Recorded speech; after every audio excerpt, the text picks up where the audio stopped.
What's up, chat? Welcome into the stream, and welcome back to the Great Ace Attorney Chronicles. It's been a hot minute since we played, chat. It truly has been.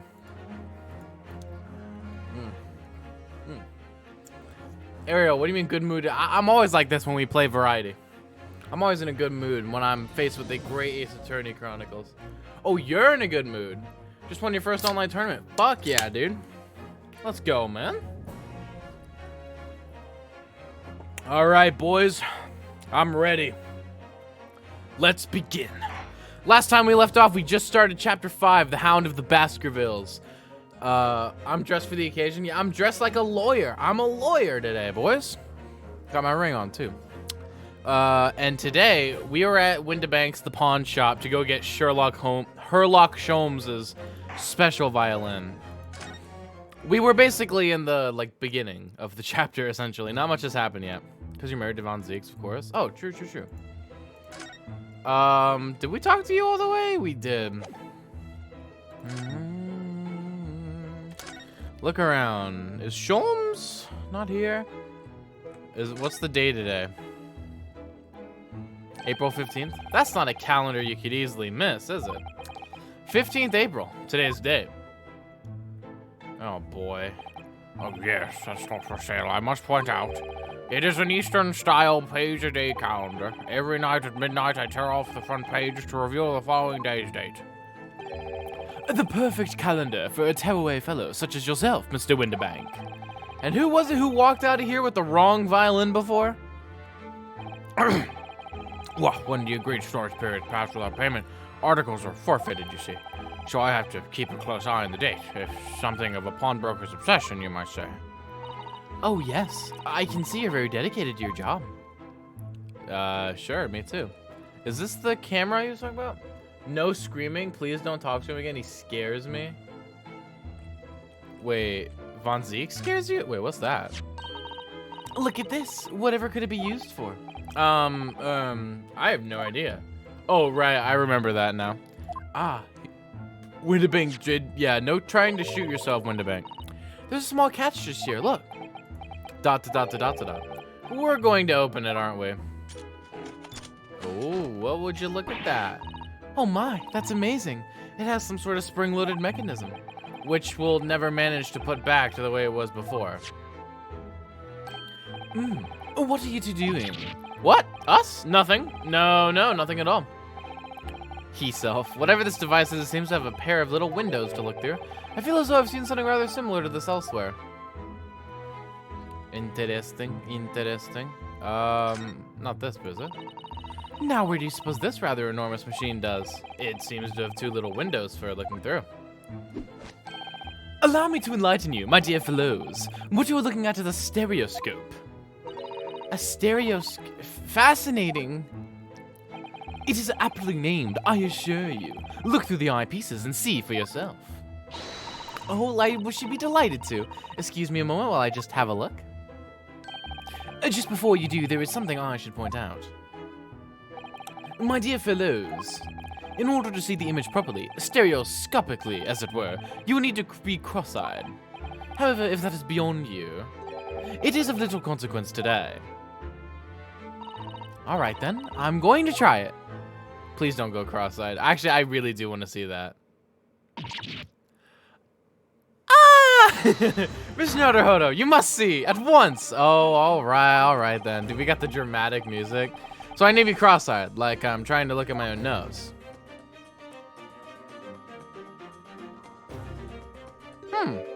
Okay. What the? I don't believe it. A picture. It's just a photographic print, but it seems like you could reach out and touch it. Oh, it's like the world's first 3D-ish thing, really? Yes, the sense of depth is startling, is it not? Stereoscopes are one of London's many fads. They are often found in little stalls in the park. People queue for hours to see them. Why? Why are people meddling with such black magic? It is no magic, my dear madame. It is, well, far too complicated to explain at present. We shall save this lesson for another day. Oh. Damn, that really was like nothing, huh? Okay, Did I really not talk to you, though? Wait, maybe I can head back there? Okay, wait. Can I move anywhere? Windibank's Pawnbrokery, Baker Street. I feel like we need to spend a little more time investigating here. Okay. Okay, Shoddy just wants to look at cool stuff, and I don't blame her. There seems to be a little door hidden behind that curtain there. And that leads to the storage room, where Mr. Windibank keeps articles that are currently in pawn. Ah, I see. There's nothing of particular interest inside. I certainly wouldn't recommend any larcenous activity. Recommend it or not, it's not something I tend to do. There is but one key, and Mr. Windibank keeps it in his pocket at all times. Before he sleeps, he places it into a small pot, which he slides under his pillow. How does he know about that, Mr. Sholmes? I am a detective, sir. It is my business to know what others do not. I am frequently assailed by information that I neither care for nor wish to retain. Mr. Sholmes, you are a wonder! And the prime suspect if this pawnbrokery is ever burglared. Burglared? Burgers. We've already talked to you all the way. I wonder what we're looking for right now. Books, maybe? Well, what's this thing over here? Look at this! What could this lovely big shiny box be? That, my dear madame, is a music box. Surely you have such things in your own country. Oh my, yes, but I've certainly never seen one so large before. Shall we listen a while? Sure, I don't see why not.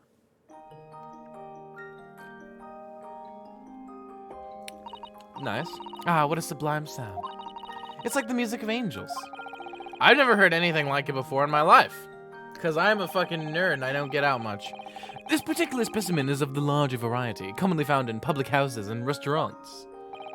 There is a metal disc inside which wants notes to be played or recorded. Simply by replacing the disc with another, any music you care to imagine can be played. Oh, a record player, you mean? My goodness, what a simply delightful machine. Indeed, though their popularity has waned recently with the development of the gramophone, of course. Oh, okay, never mind. The gramophone. Ah, science and technology advance at such an overwhelming pace. Yeah, I'll say. Anything else we kinda looking at anywhere? What an assortment of things there are in these shelves here. Crockery, footwear, clocks, and watches. Almost anything you care to imagine. Those are forfeited items offered for sale by the pawnbroker. What does that really mean, though? When you pawn, or colloquially pop, an item, the broker loans you money against its worth. He stores the item for an agreed period of time, after which the loan must be repaid. If not, he is free to display it in his shop for sale at a price of his choosing. Oh yes, now you've explained it, I'm noticing little price tags on everything. Of course, simply by paying the agreed interest on the loan, one can extend the period of safekeeping. So you may pawn that black garb of yours without fear, my dear fellow. My treasured university uniform, never! It embodies my student spirit. Okay, thank you, but... What? Only tuppence for it? That ain't fair and you know it. Oh, I think I know. This article is better worth a penny, miss. I cannot offer more. Yo, what's up, Gagner? How's it going? What's up? Oh my god, Blue Sky Dog, holy cow. Sounds like there's an argument brewing over by the counter. It's a secret song on the record player where if you look it up on YouTube and it'll do Morse code, you have to reverse it for the words, type it into a website, it'll give you a message, to look through the mirror, and then do a special ritual in the process will appear until you got scammed. Thank you, Blue Sky Dog. Come on, I can't be right. Have you had a pop of butchers at it? I've seen all I need to see, young girl. Hey, yo! Wait, don't we know? I'm sure I recognize her. Oh, yes. It's the young lady from Mr. McGildenstraud 2 months ago. Ooh, I don't know. I had to do it. Girl? Oh, I get to do the voice again. Her name is Gina Lestrade, my lord. She's a chancer, earns her crust among large crowds, not even people at their purses. What's commonly called a pickpocket. Yes! I love doing that voice. God, I can't even help it anymore. Okay, thank you for lurking, Ariel. Nice jacket, honestly. Kind of styling, girl queen boss. Gordon Benet, you lot. I love her accent as well. Hello, Miss Lestrade. I hope you've been well. As she loads gun threateningly. Hey, what? You remember me then, do you? Well, I remember being completely surrounded by smoke, that's for sure. So, what are you doing in here? Down and out like the rest of us? Nothing to eat? Come to pop that black coat, have you? What is it about this black uniform that makes everyone comment on it? It's because you're the main character in an Ace Attorney game, which means everyone makes fun of you at all times. Oh, good day. Unless I'm much mistaken. You would be the young pickpocket who stole our experimental smoke grenade launcher. Ah, Mr. Sholmes. So, you have something of value to pawn, do you? Allow me to see the article, and I shall negotiate with Mr. Winterbank on your behalf. Put the other one. I don't need no help from some stuck-up D. Get out of my business. Go on, or I'll make trouble for you. As you wish, Miss Lestrade.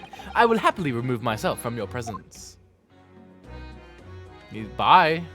Bye, Shoddy. He's really done it. He's gone. No balls. He left. I'm sorry, but as I said, there really is no room for negotiation here. What is that thing he has in his hand? Some kind of metal disc? Oh, it's for the music box. Duh. And you, go on, leave me alone. Oh, Miss Lestrade, just pretend we are here. We shan't be offended in the slightest. She's so pouty. Suzato-san can really stand her ground when she wants to. Whatever. How have you been, Shoddy? You might be evil. I actually don't know. Somehow, I didn't really think you were the sort of person who'd use the pawnbroker, Miss Lestrade. Yeah, well, I am, alright? I'm a Londoner, just like everyone else. That a problem, is it? No, not at all. It's just that, well, aren't you poor? Oh, I get it. I know what you're thinking. That thing probably don't even belong to her. Probably got it on the dive, didn't she? Yeah, I can see it written all over your Chevy Chase. I didn't even know what that word was. Well, I might have been thinking something along those lines. You're not going to deny it, Mr. Naruhodo? No. I was thinking that. Alright then, I'm just gonna come out and ask you straight. Are you straight? Do you pawn things that you steal from other people? Well, I don't know how best to answer that, really. I love it's so mesmerizing. Just look at that shit. Also, she reminds me of a cat when she does that, because her mouth is kind of in like the cat face thing. Anyways, suppose sometimes. I mean, you're not going to deny it either, Miss Lestrade? But not this time, alright? I swear, that thing belongs to me. The disc that Mr. Winderbank is holding. Perhaps we should see what he has to say about all this. Alright, Mr. Winderbank, Mr. Winders, Mr. Don't die, please. What do you think of her first? He's went in before, of course, this little tatterdemalion. Tatterdemalion? I don't even know what that word was. And brought some dubious article or other with her every single time, I might add. Dubious? What are you trying to say? I'm an honest customer, me. You just admitted to stealing in front of me. So there's something dubious about the disc she brought in today? Well, if only it were that simple. Sorry? What do you mean? What she actually brought in was a storage ticket. Ah, storage ticket. So, Miss Lestrade has actually come to redeem an article from you today, is that right? Yeah, that's right. A girl like me has a lot of stuff that needs storing. Alright, yes, that's definitely dubious. The article in question would have been forfeited at midnight tonight. But as she gave me the ticket for it and repaid both the loan and the interest, I was obliged to return the article to her. Oh, the disc. What was the article? Do tell us, Mr. Winderbank. The little scamp is wearing it, ma'am. Oh, the coat. It's the overcoat that she redeemed. Oh. What? What's wrong with that? It don't fit. It fits, don't it? I mean, it's mine, so of course it does. So, what about the disc then? How does that come into all this? The disc is something else. A new article to pawn if the girl and I could agree a price. Okay, well, hold on. Let me talk about that first. Screams in terror. Mr. Winderbank, what exactly is this metal disc that Miss Lestrade has brought in? It seems to have hundreds of tiny little bumps on its surface. It's a music disc! Play it already.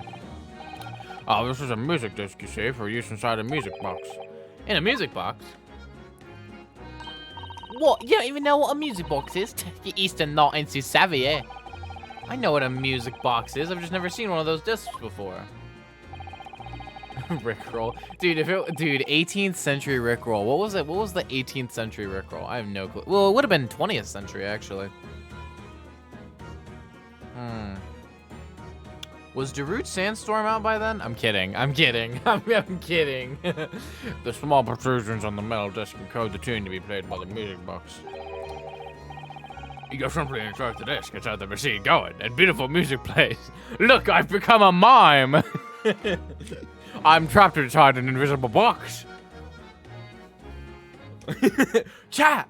Wait, low-key, I'm kind of trapped inside an invisible box. Because, like, I try to leave it, and it's like, my hand goes away. Oh, shit, am I a mime? Oh, my God, chat. Holy shit, I never even considered that before. Daemon Gantz theme. I still remember it, man. It's called, what was it called? It's called Swimming, anyone? I don't know. It's so incredible. Tell us what tune is on this disc. Well, the fuck if I know. I'm afraid I couldn't tell you that. There's so many different types of music boxes here. British made, German, Swiss. Don't get me started on the fucking Swiss. He's like super racist. I have no way of knowing what particular machine this disc was made for. Ah, I see. And that's it in a nutshell.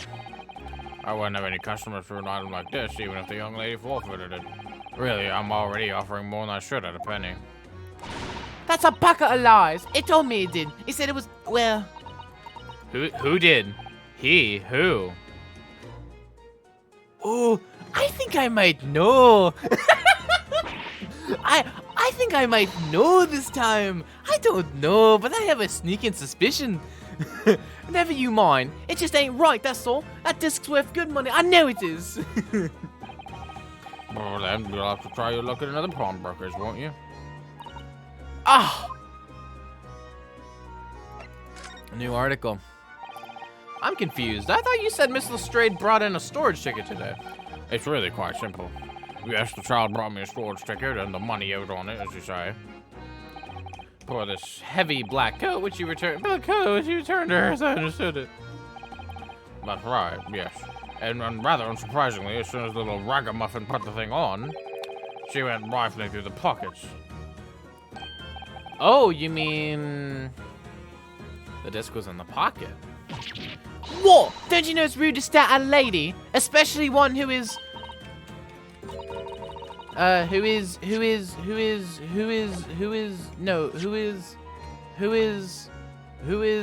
17 years old? She and Iris have become firm friends since? The fuck, Iris? Why? I don't get it. 48. Oh my god. Wow. Anyways, I wish there was a profile for the cat. That's what I'm with. Why isn't there a profile for Wagahai? Why not, man? I just want a profile for the damn cat. That's all I want in this game. Besties, they're besties. Girls night out smoke bombing people. True. I see, so it came from the pocket of the overcoat, did it? If you mean this disc, then yes, exactly, ma'am.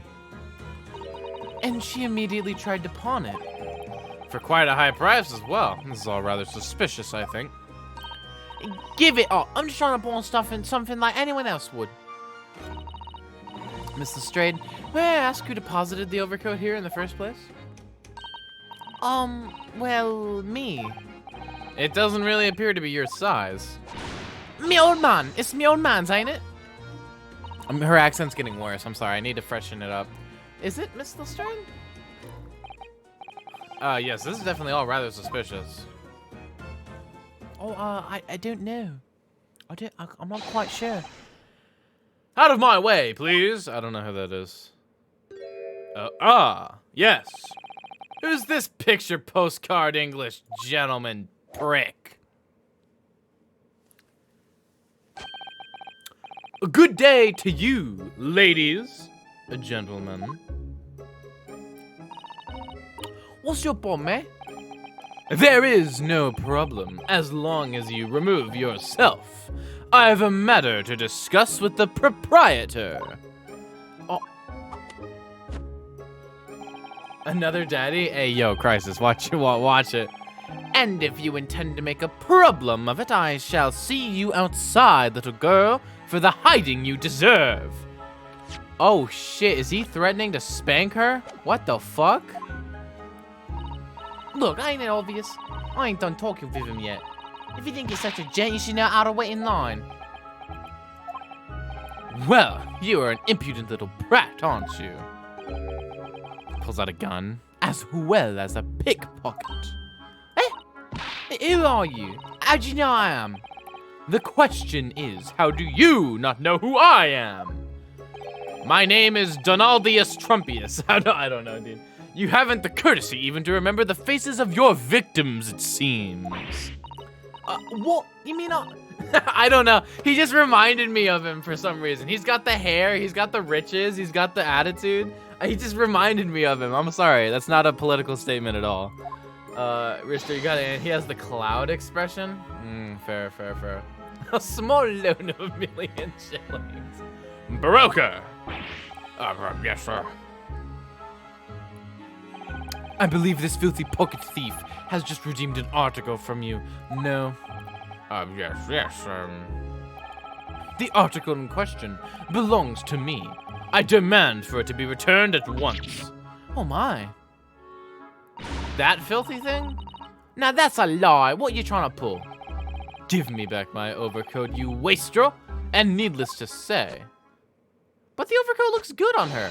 Jojo! Any music box discs, too. No, you can't have it. You just can't. It's me old man's, or it was. Now it's mine. The 3D art is throwing me off. I'm sorry, Cartwright. He JoJo posed. Did you see him? Goodness, Mr. Maruhodo. He did kind of pose like Sholmes. You're right. This is a very awkward situation. Yes. I think perhaps we should hear both sides of the story in a little more detail. Sure, why not? I'll talk with Lestrade first. The gentleman's accusation. Miss Lestrade, is what the gentleman is saying... What you think? It's all lies, ain't it? Obviously. I swear on my life, I ain't never laid eyes on that dandy before. Let's hear it now, you little ragamuffin. You stole it, didn't you? Yeah, ticket you brought in here just now. No, I swear it. I swear to God. Swear to God. No, of course. I trust Gina way more than whoever this is. Like, no. Like, look at you. Look at your entire outfit. You really expect me to believe you put a black overcoat over that outfit? No, sir, you didn't. Come on, you got better fashion sense than that. It was barely an hour ago. I was walking along the street, minding my own business, when this little guttering ran into me. I knew at once what had happened. I've been robbed yet again, I thought to myself. Those wretched pickpockets. Yet again. Damn, shawty. Oh, yes, as you can see, I am a man of impeccable style. This isn't the first time that I've been targeted by these back-slum scoundrels. JoJo pose. And now then, relinquish my overcoat. I don't know why I don't know what voice I'm doing for him at all right now. I think it's funny, though. Come along now, Mr. Strayed. Give the good gentleman his coat back. If you're going to cause trouble, I shall have no choice but to call the police. Hold on, why does everyone think it's me? Just look at this dandy coat, and you think I'm the dodgy one? I'm sorry, but no one's going to believe you. Damn. Well, what about evidence? Yeah, I got a lawyer right here. Where's the evidence I've stolen something, eh? Come on, let's see it. Oh, I have evidence, naturally. You what? Well, okay, first of all, he did know that the music disc was in there, so... I just realized this is kind of McGilded's theme, isn't it? Kind of thinking about it. Isn't this McGilded's theme they're playing right now? I have no idea. Evidence that the article Miss Lestrade redeemed actually belongs to this gentleman. Yeah, of course. We need only consult Mr. Windibank's ledger to know the truth. She pounded. I've never seen her that animation before. This is mine. Fuck you. Objection. We'll be able to look up the name of the person who deposited the article in the first place. Yes, brilliant. I'm very sorry, but I'm afraid that won't be possible. Oh. Use the cameras, Shotty. I never ask customers' names. That's a strict policy of mine. But why not? so that con men can use me. Well, now as you imagine, some of my customers have circumstances to consider. A great many of them prefer to maintain their anonymity. Yes, I see. So you're accomplice then. But then how can you know if an article belongs to the person asking to redeem it? Oh, it's quite simple. Another pose of mine. Good sir, might I trouble you for the watchword associated with the article in question? Of course. It's... I think I'm gonna make him a little bit fruity. A professor. Like, I think I'm gonna make him a tad fruity. He's kind of giving me that vibe. Yes, that's right, and all the evidence we need. This gentleman is the rightful owner of the article. So you have a safe word with your customers, is what you're saying? Without doubt. A watchword? Interesting. Yeah, you have nothing to say about that, Gina? So about these watchwords, Mr. Windibank. As I've just explained, I never ask customers' names when they deposit items with me. There are many reasons why. Certain customers like to keep their activities secret. Sholmes, what are you doing back there, buddy? What is Sholmes doing? I thought he left. That wasn't exactly a subtle glance at Mr. Sholmes, now was it? Great detectives have no dark secrets, none at all. If Sholmes is a killer, oh my god, I would literally cry. Yes, well, anyways, that's why I ask for a watchword whenever I accept a new article. In many ways, it's like the secret combination of numbers used to unlock a vault. The date of deposit, a description, and a watchword uniquely identify each item. And of course, I give the storage ticket to the customer. When someone comes to redeem something, I ask for the ticket and the watchword. And if that someone tells you the correct watchword, you return the article. That's right, sir. Yes. Just as soon as the requisite fee is paid. And I have supplied you with the information you require already, but for the avoidance of doubt. The article in question is an overcoat, deposited 2 months ago on 15th February. With a watchword of Professor. Sholmes is too precious, right? All perfectly correct information, sir. But how? Really, this beyond a joke now. There is no further room for doubt. Oh. Gina, you seem like you're getting fucked over here. I'm not gonna lie. Look at him standing there. What a gamer, honestly. Excuse me, but who are you, shoddy? One would expect the inquirer to introduce himself first. Though clearly you are not British, so perhaps our ways are foreign to you. Oh, sorry, yes, we're from the Empire of Japan. We're studying here. Ryosuke Naruto! Oh, yes, Japan. I've heard talk of the place. Yeah, I'm a squid.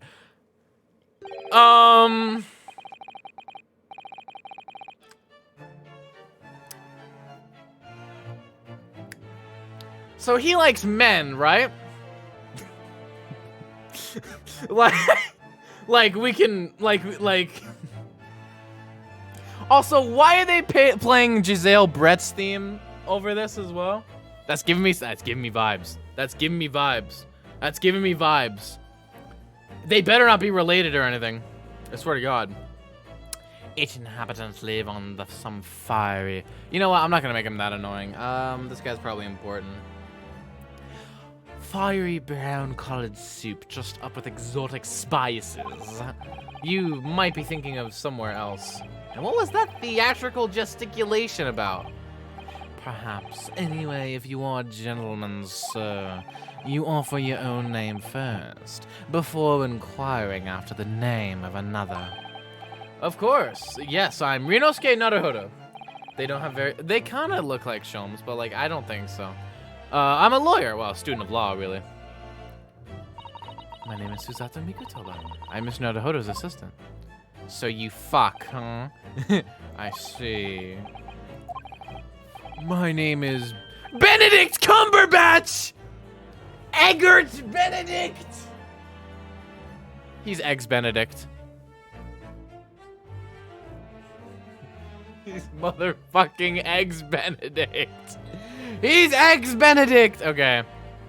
My name is Benedict. Yes. Eggert Benedict. Yeah, he sounds like an Eggert, alright. Enfant. He's so refined in how he holds himself and how he speaks, but that name is sus. Egerton Dernenbach. Right? Now to the matter at hand. Whoa, whoa! Do yoga with me, boy! My God, did you see that? My overcoat, return it at once to someone with the style to carry it off. Yeah, I gotta give him a more theatrical voice. God, every move he makes, every breath he takes, I'll be watching you.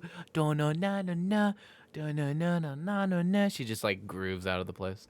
I can't stand watching him. Oh my God. He did juke me. Yeah, that doesn't look right. That literally doesn't even look right. I'll be honest, man. So let that be an end to the matter. And thank you for your custom, Mr. Eggert Benedict, sir. Look at my boy! What the fuck? With such reasonable rates of interest, I may even decide to come back. I looked way better than that shit. That's why I hate grown-ups. Just because I'm a diver, everyone thinks that makes me a liar. And the contents of the coat pockets, if you please, broker. Oh, but of course, sir. Here's the disc for you. Just this one?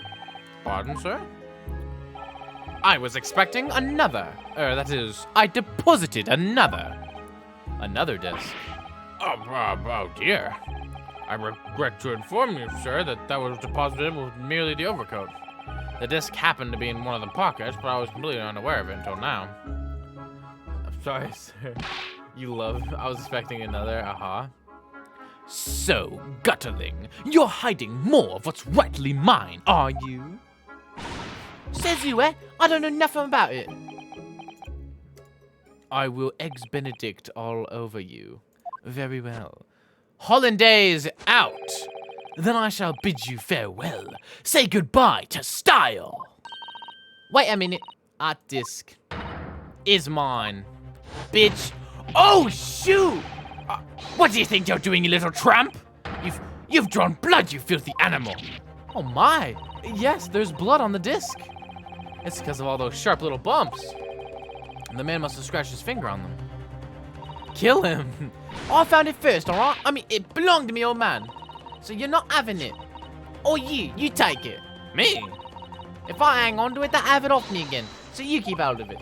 Miss Lestrade, why is this disc so important to her? Okay, core record, man. They're both glaring at me now. Shit, dude. You there, in the black livery. Hand that disc to me at once, please. Oh, I liked what I was doing there. Wait, hold on. I'll do it. For McGilded! Oh my God. I know. He's alive. He's fucking alive. I knew it. Oh, there's a little scrap of paper stuck onto the reverse side of the disc. Look. And a scribbled word or two. It looks like somebody's name. Oh my God. For McGilded. McGilded! It couldn't be.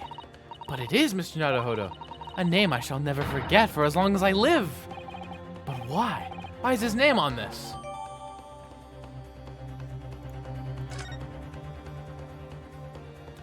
Yeah, sure. I can give it back now. I know everything I need to know. No, don't. He's lying. Grown-ups are all liars. What do I do now? How am I going to resolve this? Give it to Sholmes.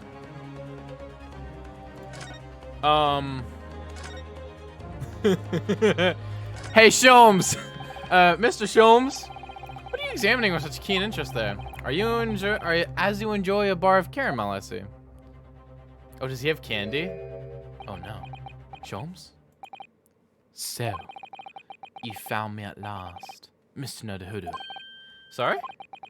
After that young pickpocket sent me on my way, I was forced to lurk in the shadows. Cruelly ostracized, as the rest of you partook in the jovial atmosphere of fellowship. I had nothing to occupy my mind, but was too ashamed to let society see what my downfall have done to me. So feigning mock interest, I pretended to examine the tedious trinkets in this desolate place. whilst, as you shrewdly observed, gnawing on the only friend I have left, the 7% solution of caramel. Pray, do you claim to understand the depths of my despair, Mr. Naruhodo? But how could you? I was so lonely, so desperately lonely. Then why on earth didn't you rejoin the conversation? Things have gone from bad to worse here, you know? Yes, I overheard much of your conversation. Or rather, in my craving for human contact, my ears devoured every word that was uttered. You really were sad, weren't you? Poor boy, give him a hug. Give him a hug, man. Poor Mr. Sholmes, I feel simply awful for you. It would seem that my inferences are correct. Oh, surely you're not about to tell us that you've solved the entire case once again. My dear madame, sometimes I wonder, were my genius for deduction to be commoditized? How much could I pawn it for? It seems Mr. Sholmes has had another of his flashes of inspiration. But who knows if it'll help to resolve the situation between Miss Lestrade and the mysterious gentleman. What's the right thing to do here? Listen to the deduction, baby. Let's fucking go. Well, Miss Lestrade, it would appear you find yourself in something of a predicament. Where the blue blazes have you been, eh? Pardon? When a lady's in trouble, true gent's supposed to be there to help. Straight away, not an hour later. Harsh. And who, pray tell, are you? Oh, so he doesn't recognize him. Mr. Egbert Benedict. You have, in my eyes, a veritably encyclopedic array of curiosities about your person. Nevertheless, there are two immovable conclusions I have drawn. I beg your pardon. The first is this. The true reason for your visit to the pawnbrokery today is something you have not yet revealed. Ugh. And the second is this. A considerable crime is in contemplation, one you will orchestrate with an intent to steal a vast sum of money. Well, Mr. Benedict, what say you to my deductions? How? He's turned white as a hard-boiled egg. That's gonna be the joke, I bet. It would seem that once again, Mr. Sholmes has made a flawless deduction. Just who do you think you are, sir? No, that's too deep. That's too deep. I'm not going there. Ah, yes, as I hoped. That is precisely the pained expression I was looking for. All right, I guess we're gonna do it. We're gonna do a dance of deduction. So, shall we begin?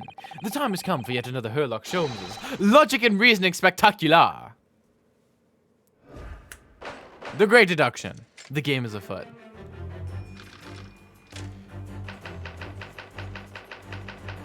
Mystery Man's aim.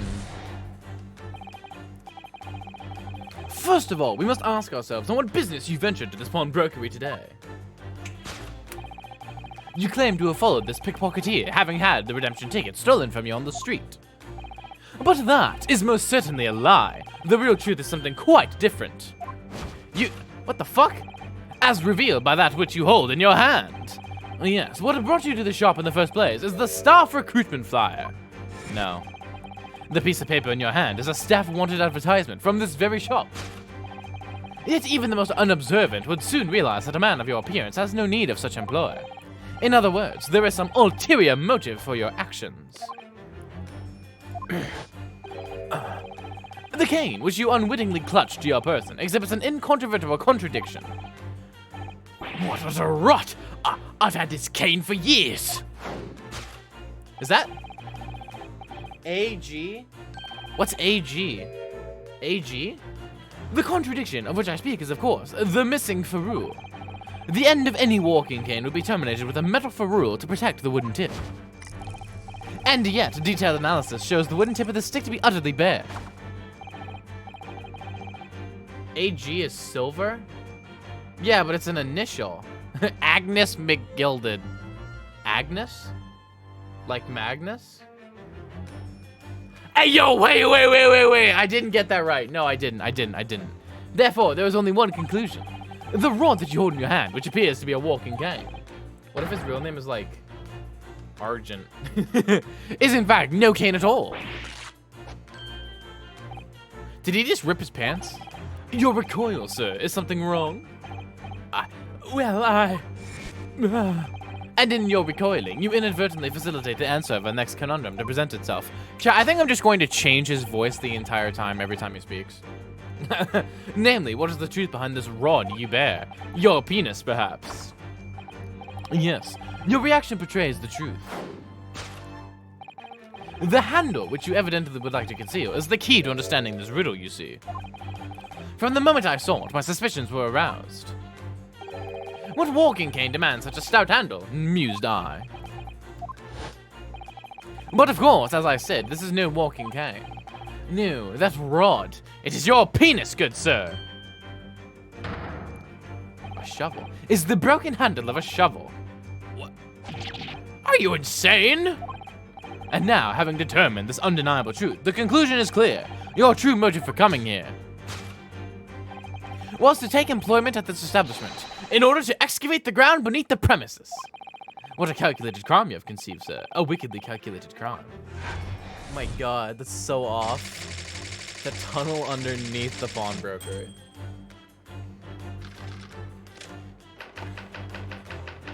Great crime. Now, Mr. Benedict, let us continue. For we must expose the details of this elaborate crime you have been planning. This is utterly absurd. You suggest that I, a gentleman, intend to excavate the ground beneath this pawnbrokery with a broken shovel? What on earth do you propose I could expect to find there? My salsa boogie! Some long-forgotten treasure, I suppose. Save for such a fanciful theory, what possible reason could I have to do as you say? Oh, but there is ample reason. As you are only too well aware, Mr. Benedict. Ah, and your furtive glance is more telling than I could have hoped. What?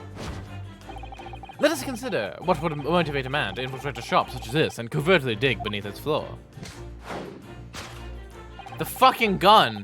The answer is revealed by the council note on the counter to which your eyes were inadvertently drawn.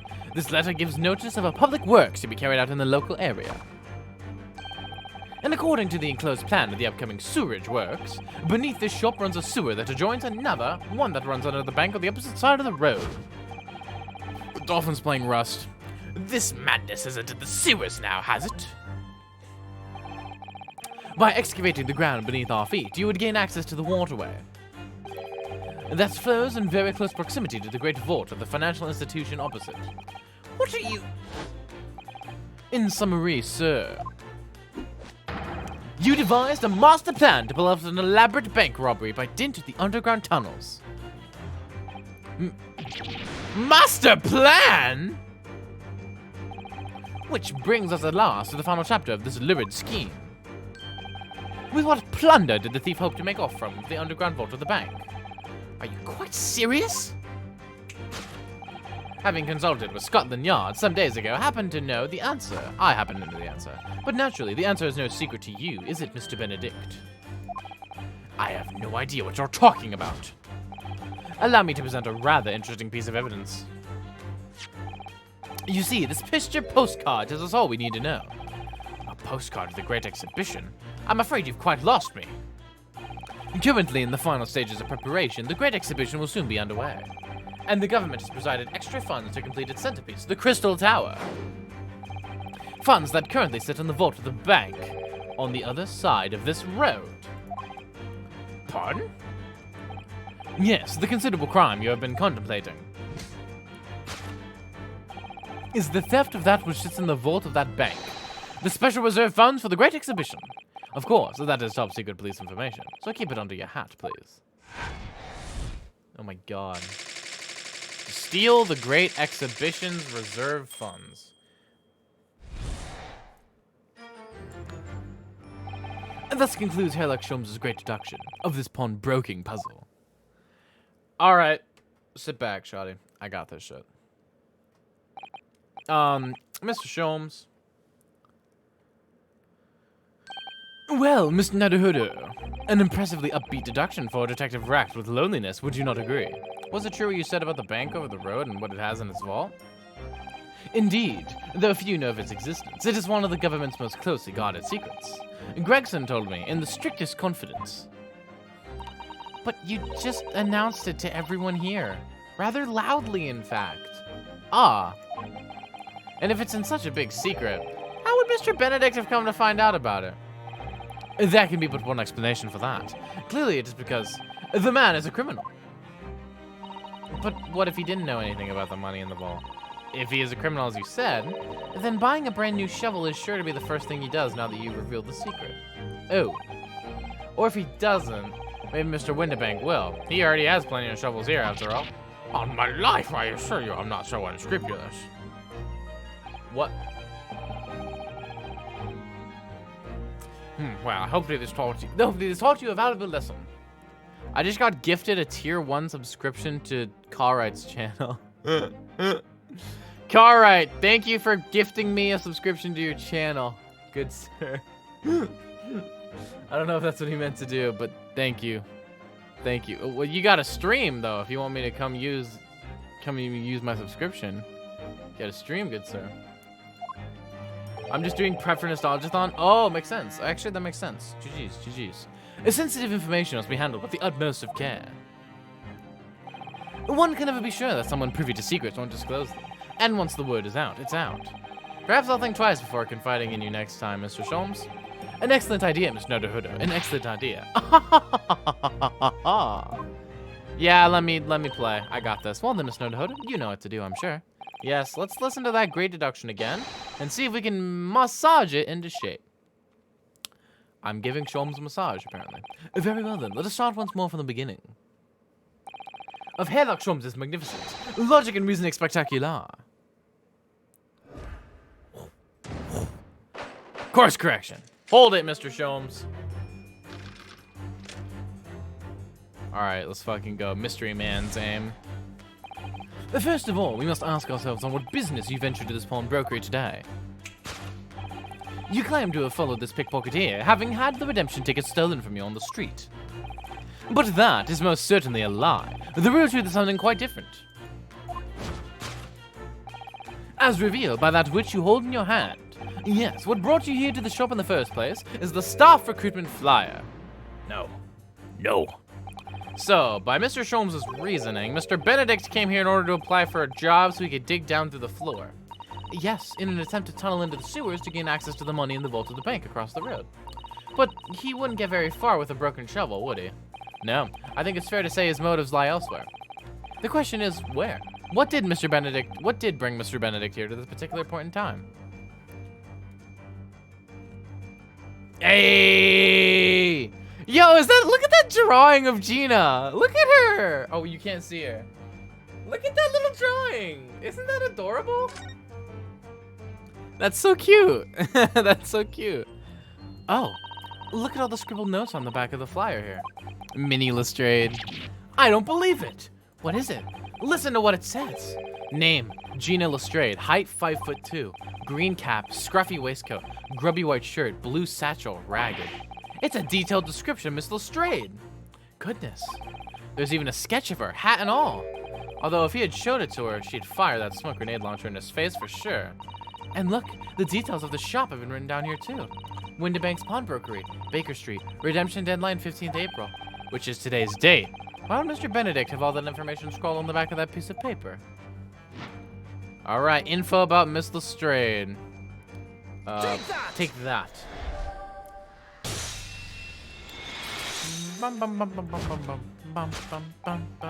Yes, what brought you to the shop in the first place is the info about Miss Lestrade.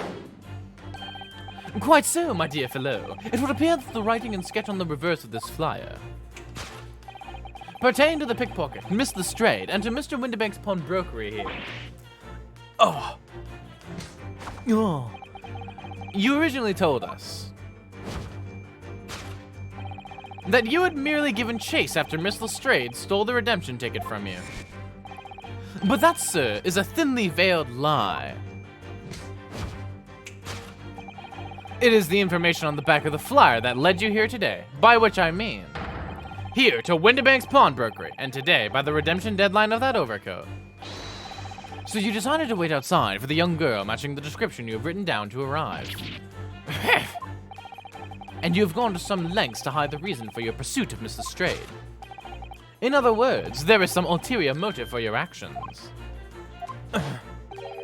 The cane, which you unwittingly clutch to in your person, exhibits an incontrovertible contradiction. What utter rot! I've had this cane for years. The contradiction of which I speak is, of course, the missing ferrule. What's a ferrule? It's the metal cap commonly found on the end of a cane, Mr. Naruhodo. Ah, the bit that makes the nice clacking sound on the pavement? Yes, exactly. And Mr. Sholmes is right, it appears to be missing on this cane. But it doesn't actually look broken, does it? No, it doesn't. Though the gentleman certainly did recoil when Mr. Sholmes identified the cane as suspicious. In other words, there's some secret about the cane that Mr. Benedict would rather we don't know.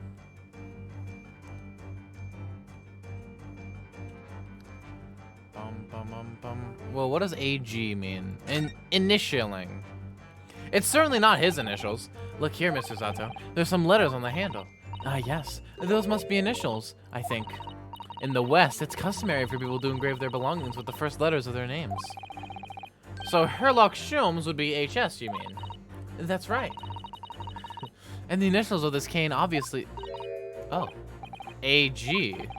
Why does it feel like as though that's not quite right? Yeah, it's probably that. Take that.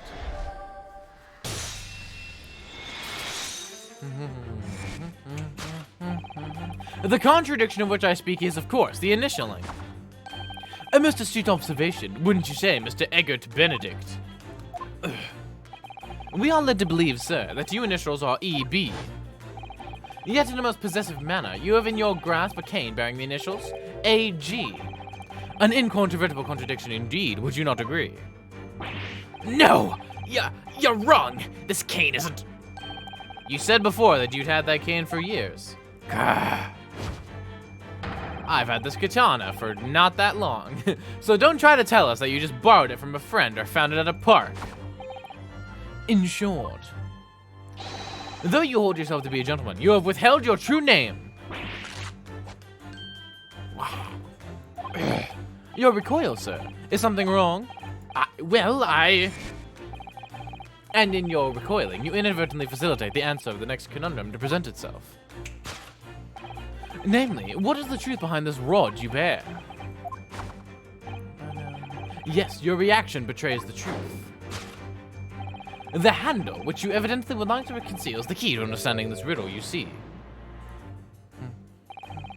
Let's consider the bare bones of what's happened here. Miss Lestrade redeemed that fine-looking overcoat.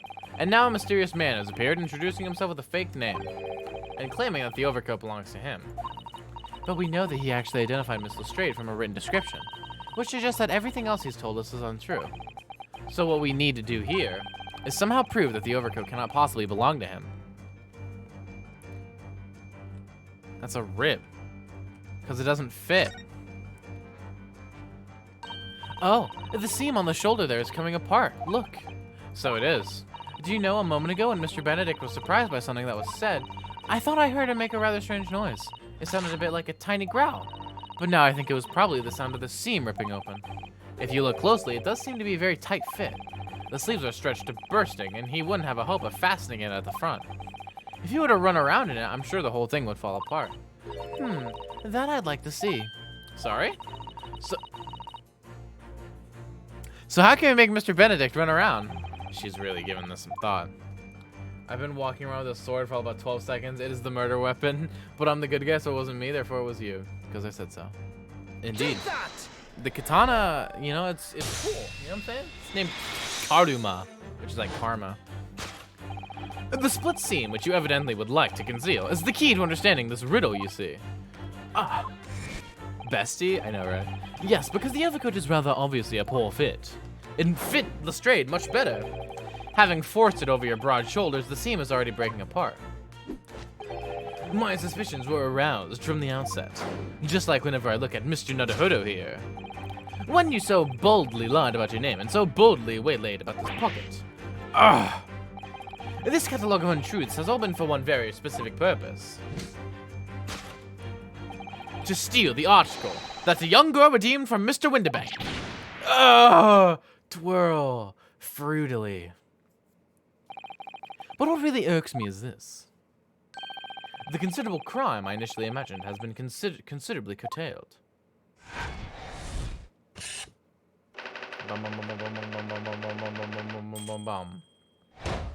Bam! Solved. Topic 2. Now, Mr. Benedict, let us continue. Maybe the scene is driven because he spins around every 5 seconds? True. For we must expose the details of this elaborate crime you have been planning. This is utterly absurd. You suggest that I, a gentleman, designed a wheeze to filch some tawdry article of pawnage? Have you forgotten that I redeemed the article in the proper manner using the watchword? Boogie! Had I not been the one to deposit it in the first place? How could I possibly have known the relevant details? N'est-ce pas? Is he French? Is he fucking French? Ho-ho! Is he fucking French? Oh my god. Oh, but the watchword can be discovered. As you are only too well aware, Mr. Benedict.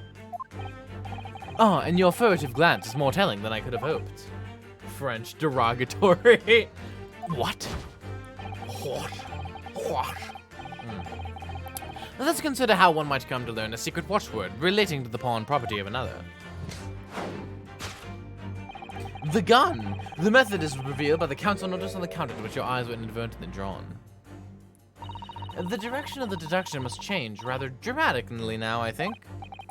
Yes, no more talk of tunneling into the sewers. Which is a pity, because it all sounded rather exciting. Anyway, you can't deny that this mysterious gentleman did know the watchword. Yes, Professor. If you didn't know that word, Mr. Windibank would never allow you to redeem this article. Or, looking at it another way, if you did know that word, Mr. Windibank would allow you to redeem the article whether it was yours or not. So the question is, could this gentleman have found the watchword out somehow? What's this photograph? Nothing? Notelet. What's the notelet? Look at this, Mrs. Zato. Ah, it appears to be a memo that Mr. Windibank has scribbled to himself. Let's see. What does it say? Oh, Professor. Well, I guess we found it. Mr. Windibank must make a note of the watchwords his customers give him right before their eyes. And in alarmingly clear script as well. Oh dear, I don't know where to look. Who knows what other secrets I might see? Yeah, it's the notelet. Take that! Take that. Could have been the gun, to be honest. The method is revealed by the notelet on the counter to which your eyes were inadvertently drawn. Yes, the broker here follows the same procedure whenever a customer comes to redeem an article. He asks the customer for their watchword and then notes down the response uttered on the note that he has at hand. He then consults his ledger and confirms whether or not the watchword matches that of the article in question. I would expect nothing less of a diligent pawnbroker. But his diligence clearly has its disadvantages. What are you talking about? It is increasingly apparent that you were present in the shop before your accusation against Miss Lestrade. In all likelihood, you followed her inside and then observed her talking to Mr. Windibank. When the diligent broker made a note of the watchword, as is his common practice, you observed him writing the word Professor on the notelet beside the ledger. And in that, sir, was the master plan you devised to steal the pawned article from the young Miss Lestrade. Master plan? Which brings us at last to the final chapter of this lurid scheme. Why would you go to such lengths to redeem that particular article from this pawnbroker? Are you quite serious? For an ill-fitting overcoat hardly seems to justify the effort, much less a worthless music box disc. But naturally, you had very good reason to make them yours, didn't you, Mr. Benedict? I have no idea what you're talking about. Allow me to present a rather interesting piece of evidence. You see, this picture postcard tells us all we need to know. The articles we're talking about are the overcoat and the music box disc that was in one of the pockets, which according to Mr. Windibank isn't even worth a penny. And yet this man went to such lengths to steal them. Why? I wonder if perhaps we already have the evidence we need to explain it, Mr. Naruhodo. Could we? Really? I'd better have a thorough look through all the evidence we've collected so far. Present it! Music box disc.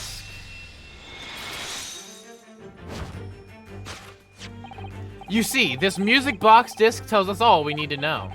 What's that on the back? It reads, for McGilden. Oh, I don't know. Ah, Mr. Magnus McGilden, the unfortunate philanthropist who perished in curious circumstances at the Old Bailey 2 months ago. A prominent man in London, through his loan-mongering demonstrated a distinct lack of scruples. So, you're an associate of his, are you? Or perhaps a subordinate? Are you his sub? Mr. McGilden was a man of unusually small stature. In fact, he was precisely the right size for that overcoat that you squeezed yourself into. Ugh. Your true identity remains shrouded in mystery, Mr. Eggert Benedict. But the final conclusion here is crystal clear. The reason you came to this pawnbrokery today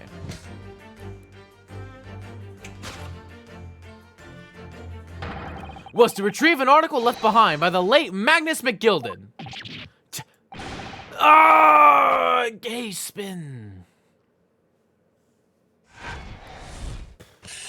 Bam. Bam, baby. Solved. Wow. Deduction complete. Elementary. Let's go, boys. Whew. Okay, my voice, man. Well, well. Mr. Magnus McGilden. Not a name I expected to hear in these circumstances. He's my lover. Mr. Sholmes, I'm afraid there's something very troubling on my mind. Pray tell, Mr. Sato. Well, according to what Mr. Windibank told us earlier, today was the final day on which the coat could have been redeemed, was it not? Yes, ma'am, that is correct. Today would be precisely 2 months since it was first deposited. Well, today is 15th April, so 2 months ago today. Would have been 15th February, sir. That's right. It's all carefully recorded in my ledger. Deposited at 10:30 p.m., I see. What? But that suggests... Yes, 15th February. It's precisely the day on which the omnibus murder took place! And 10:30 in the evening is precisely the time at which the terrible events were unfolding. Suggestive is not the word. It would seem the matter is entirely beyond coincidence. Oh, shit. You are, of course, at liberty to make whatever outlandish deductions you choose. However... Whoa! I must insist you hand over the music box disc now. It would be a terrible shame for you to return to your native land in a box. What do I do? Absolutely not. Fucking kill me, bitch. You don't have the balls. There are some things a man must protect at all costs. This may well be one of those things. Then again, it may not. Hold it. Let's go, Mr. Windibank. Let's go, Mr. Windibank. This is my shop. I can't allow any harm to come to my customers. If that were to happen, I should have to take my own life. God damn it. No, point it at him, not yourself. Mr. Windibank, no. Everyone's got one. Fucking put them in the air, dude. I've got one too. Chat, put your fucking hands in the air. I'll shoot you right now. Oh my god. Jesus Christ. All right, that's enough. Is it Gregson? Yeah! Inspector Gregson!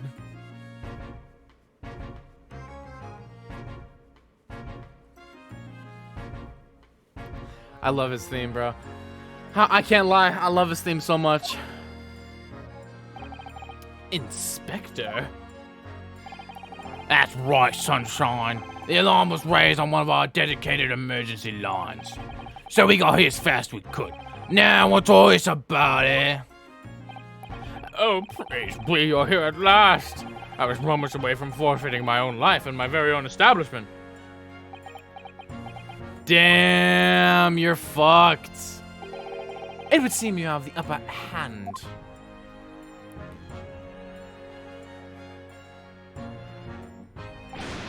Right, you lot got some explaining to do. I don't appreciate being bullied with some petty argy-bargy. Petty? Mr. Windibank very nearly met with his end. Yeah, by his own gun as far as I can tell. Oh dear. And they're all Britain can meet with its end if I don't get to the bottom of the case I'm supposed to be working on. What on earth is the case, Inspector? Spare no detail, Gregson. I might have said a little too much. No matter, it's nothing to do with you lot. I bet it is. Anyway, sir, you're gonna have to come with me down to the station. But of course, Inspector. Ah! He's getting away! Get after him, lads! Whistle the beat officer too! Sir! Oh my god. Did he just fucking gay twirl out of there?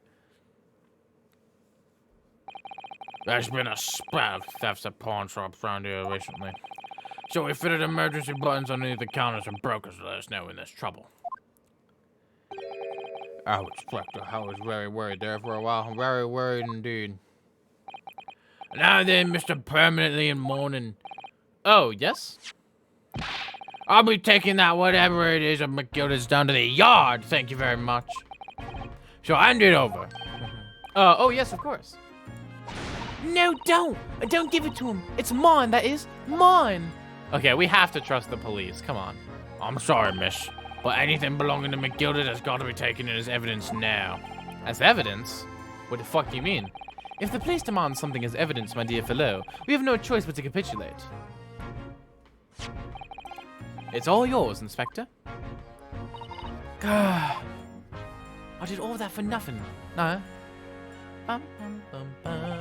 And so, we handed Mr. McGilda's disc over to Inspector Gregson. And we're summarily turfed out of the shop and onto the street. Did he at least get his violin? Did Sholmes at least get the violin at the very least? Like,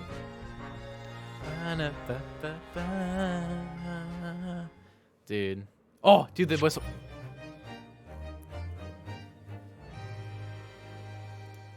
Yes.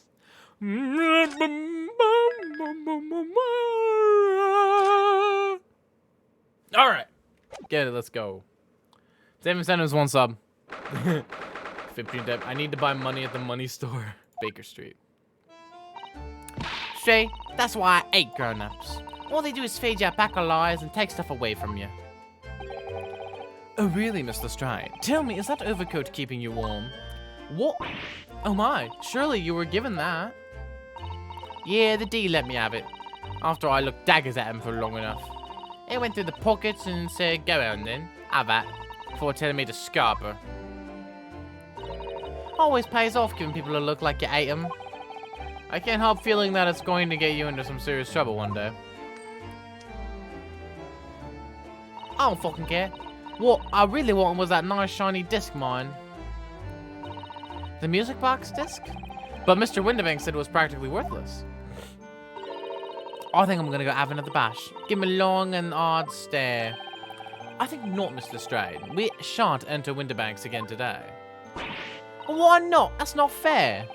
It can't be helped, I'm afraid. The police are investigating the scene now and taking a statement from Mr. Windibank. But that disc's more. I had the ticket for this coat and it was in the coat's pocket. And there should be something else and all. That's what that wrong coat said, ain't it? Yes, he did mention something about another article, didn't he? Well, then that's mine too, whatever it is. Now she's really pushing her luck. Mr. Stride, I think it's time to admit defeat. You've had your all for the day. Yeah, and it's all your fault, Sholmes. So what are your plans now? Will you dine with us this evening? Eh? Dinner's on us. Iris would be delighted to cook, I'm sure, and I might entertain you with a modest violin recital. At least he got his violin. No, Tar. Oh. Why would I come round your place, eh? Have you lost your head or something? Damn. Oh dear, she's gone. Having reviled me on quite unnecessarily, I might add. I can't help but wondering if perhaps she might turn up anyway. Interesting. Once she's had a chance to calm down, I think there's a good chance she'll decide to come. Very well then. I'll inform Iris to played for our potential guests at the dinner table this evening. And one more thing. I should be glad of your company later, too. Sorry? I believe I'll have a rather splendid surprise to show you. Oh, how exciting. What is it? You shall have to wait and see, Miss Susato. Until later, then. Alright. There's really nothing else we can really do. Let's just go to Sholmes' suite, I guess. There's really nothing else at the moment, at present. You know what I'm saying, bro? 15th April, 346, Sholmes' suite. Ah, Susie and Bruno, come in, come in. Good afternoon, Iris. Thank you so much for breakfast this morning. Oh, don't mention it.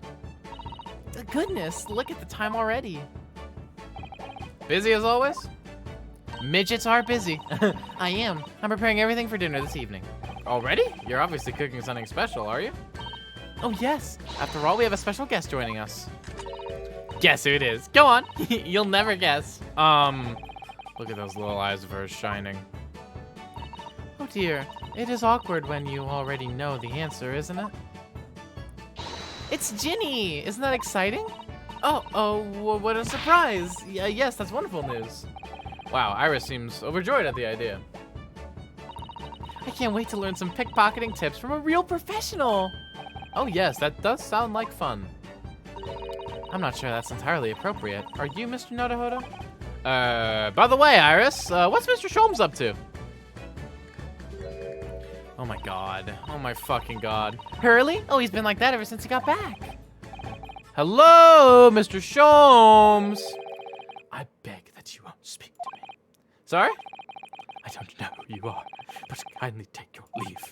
As you can see, I'm not here. I don't know how to respond to that. I do apologize. When he gets like this, he's completely oblivious to everything. Yes, I see. Really, he behaves just like a child sometimes. Hurley does. Mr. Sholmes and Iris have something of a parent and child relationship, don't they? Yes, except that Iris is clearly the parent here. Come to think of it, I wonder where her real parents are. Dead. What's the matter, Runa? You have ever such a funny look on your face. Hey, where's your parents' graves? Oh no, it's nothing. I know what it is. My deduction. Why does this girl live here, Mr. Sholmes? You're wondering. Am I right? How? How did you? My deductions, fuckhead. she like swears like 3 times. Oh, Runa, I can read you like a book. This girl's dangerous. Don't worry, you can ask me anything. I won't mind. All right, so where are the graves? Ginny. We'll ask about Ginny first.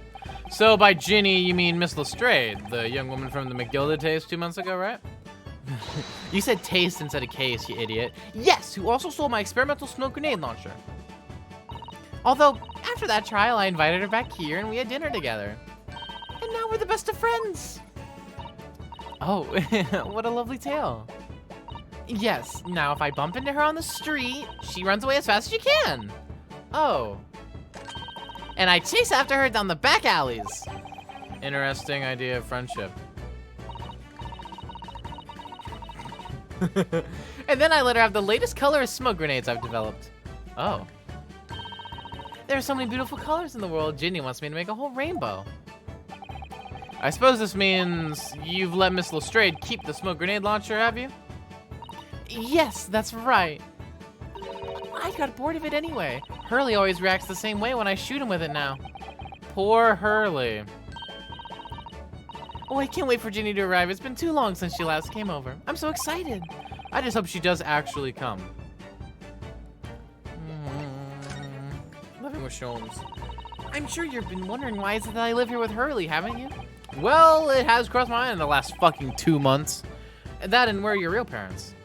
Oh, they're definitely dead. My mommy and daddy aren't with me anymore. They're in heaven now.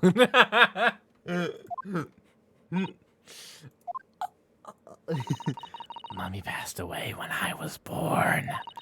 And at around the same time, my father... I don't know why I'm giving her an evil voice. This is so sad. Well, he had to go to a faraway land because of one of the cases he and Hurley were working on. Oh. Wait a minute. You say he and Hurley? Yes. Daddy and Hurley were always solving mysterious cases together. She didn't mention that before. He wrote them all up in his diaries. That's what's in the metal chest over there. Really? He recorded them all? So, you mean it's true? Mr. Sholmes really did have a partner with whom he tackled some of his most taxing cases. Oh yes. I mean, it's always nice to have one, isn't it? What? His name's Watson Wilson? So Mr. Sholmes' partner was your father? Exactly. Hurley told me I wasn't allowed to look in the chest. It's a dead body in there. But that only made me look even more, so I opened it up and found your father's memoirs. Nope, I found Daddy. He was dead. Yes, so I asked Hurley, who wrote these? He nearly fell off his chair. But then he told me. That's when I found out that the author of all those accounts was my father. So Iris's father was Mr. Sholmes' partner. So he's dead now, though, right? Bum, bum, bum, bum. I practically lived with Hurley all my life. I was tiny when he took me in. Tiny, just a little baby. So it came as quite a shock. When Hurley told me he wasn't really my daddy, I mean, oh, she was adopted. Oh my God. It must have done. I wonder why Mr. Sholmes chose to tell you, and at such a young age. Oh, honey. Hurley says it's because he wouldn't have been able to hide it from me. Oh? Well, having lived with Hurley all these years, you might say that his waves has rubbed off on me. There are some things I can just see. Especially lies. I almost know when people are lying before they open their mouths sometimes. Right. Must suck having a father like that. It's like, are you asleep up there, Iris? And she's like, it's like, I know you're lying. I can tell by the air. Anyway, I was so fascinated when I read Daddy's diaries. That's what inspired me to write The Adventures of Herlock Sholmes, actually. I'd always assumed Mr. Sholmes simply told you all those thrilling stories. Oh no, Hurley's hopeless like that. He forgets everything. As soon as he's solved the case, it all but vanishes from his mind. Oh, I see. The other day, it was so embarrassing. As usual, he totally forgot about the case he had just solved. So the very next day, he gathered together all the people involved and proceeded to solve the case again. It was quite a shock for everyone. You can say that again. You share your father's surname, don't you, Iris? That's right, Wilson. Daddy is Dr. John H. Wilson. Oh!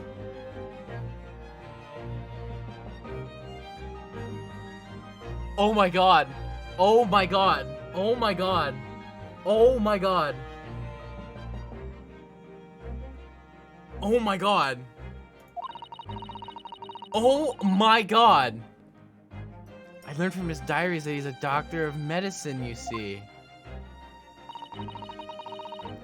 No! That's what prompted me to study so I could learn a doctorate as well. Wait, explain to me why that's important. I forget. Dr. John H. Wilson was the first victim in the first case.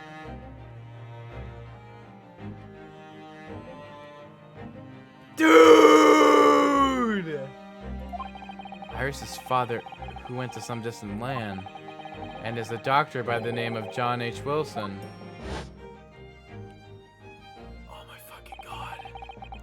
The court will now hear the trial of Ryunosuke Naruhodo. Kindly state before the court the name of the victim in this case. The victim's name was Dr. John H. Wilson. That's right. Visiting professor of medicine at Imperial Yume University, and the man who, in the most bizarre of circumstances, lost his life just before we left Japan. Miss Uzato, yes. Perhaps we shouldn't pursue this conversation any further at this time. I think that would be for the best. Oh, my dear fellows! How good to see you. Mr. Sholmes. Holy shit, that was a really good plot twist, though. Holy shit. Why ever did you not make your presence known to me before? Well, no matter now. So how the devil are you? We've been with you for most of the day. Oh goodness, really? Do tell me, Mr. Sholmes, is your violin unscathed? My violin? Whatever are you talking about, dear madame? Oh, never mind that now. I have something far more interesting to show you. Behold, my dear fellows. Oh, another music box disc. No, not another disc, Mr. Zato. This is the one Gregson demanded we hand over as evidence. Mr. McGilded's disc. Oh my. Then what's it doing here?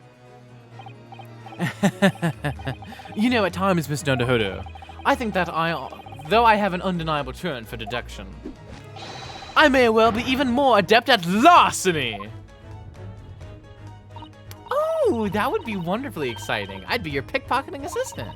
And Runo could be our go-to lawyer if we ever got caught.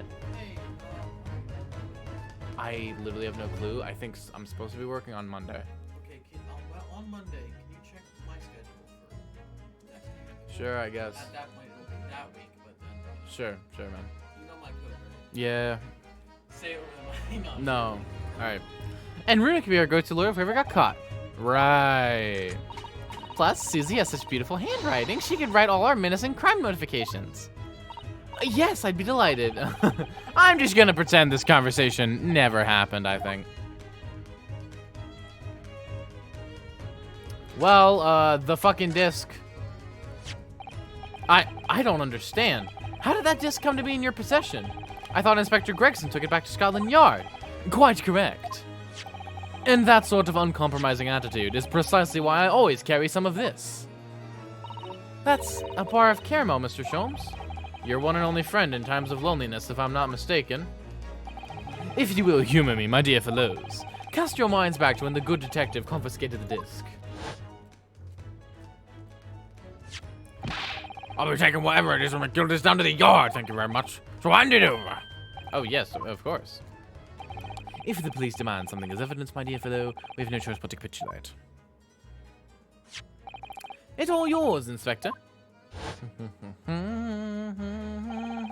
For the briefest of moments, I had the disc in my hand, did I not? Yes, you did, but I still don't understand. It was at precisely that moment that I summoned my one and only friend into action. I pressed the disc into a pair of bars, like this. Oh, he made a copy! Oh, Sholmes, you're actually genius. That's amazing. The disc and all the minuscule protrusions have made an image in the caramel. Indeed, this caramel is quite exceptional. I developed it myself, you know. Suitably soft for making impressions, but resistant to melting. The result of a precisely controlled solution. How extraordinary. Carrying a pair of these on one's person frequently proves very useful indeed. Take a house key, for example. A simple press in its unique form is duplicated. I can enter anyone's property at will, and never without high sucrose nourishment. Yes, it sounds illegal. From the image, I was able to create this. I confess I was most curious to know what manner of music would issue from the disc when played. Magnus McGilded, though. Tell me about him. Magnus McGilded. Not that I'm expected to hear again so soon. Yes, it's only been 2 months since that grisly case. I don't know. Oh, God, look at Zeke's over there. Mr. McGilded perished within hours of the trial's conclusion. What if it was actually Mr. First in there? Oh! Was it the curse of the Reaper? No one knows. Still now. The omnibus was reduced to a pile of ash. I'm like voicing it as Van Zeeks, I don't know why. Not a shred of evidence remained. And with the man's death, the truth about the murder in which he was so intimately involved was buried.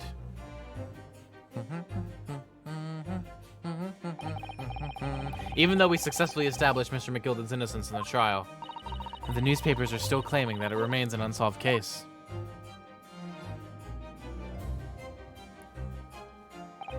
The murder of the brickmaker, Mr. Thrice-Fired Mason. Look at him! I see him. In the end, the truth of the matter remains a mystery. We still have no idea what really happened that night.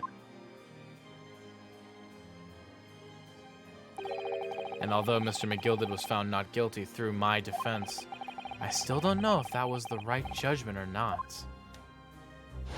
Oh my god. It would appear the case is not yet closed.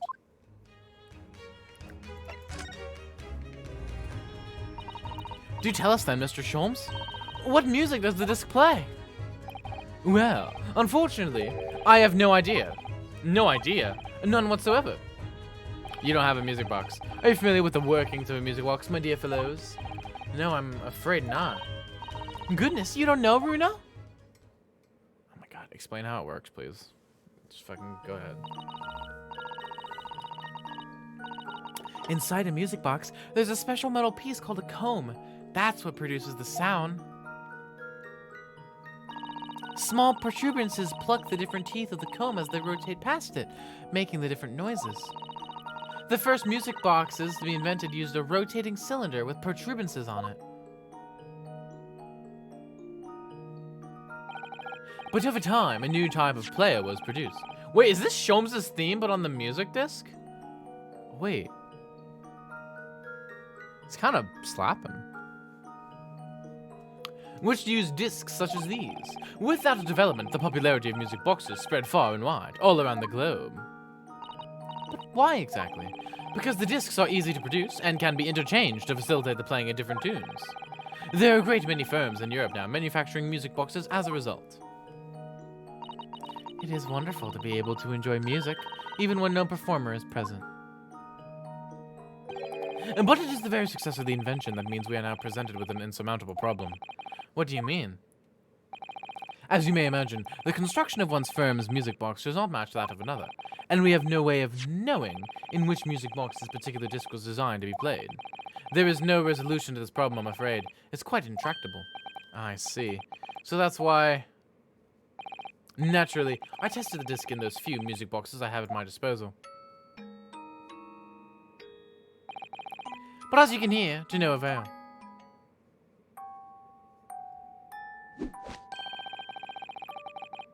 The results were equally unsatisfactory in this one.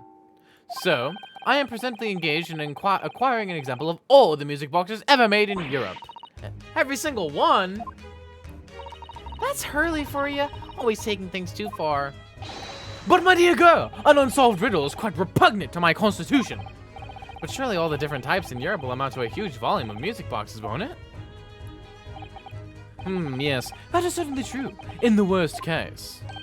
I shall just have to ask you to vacate the attic room. What?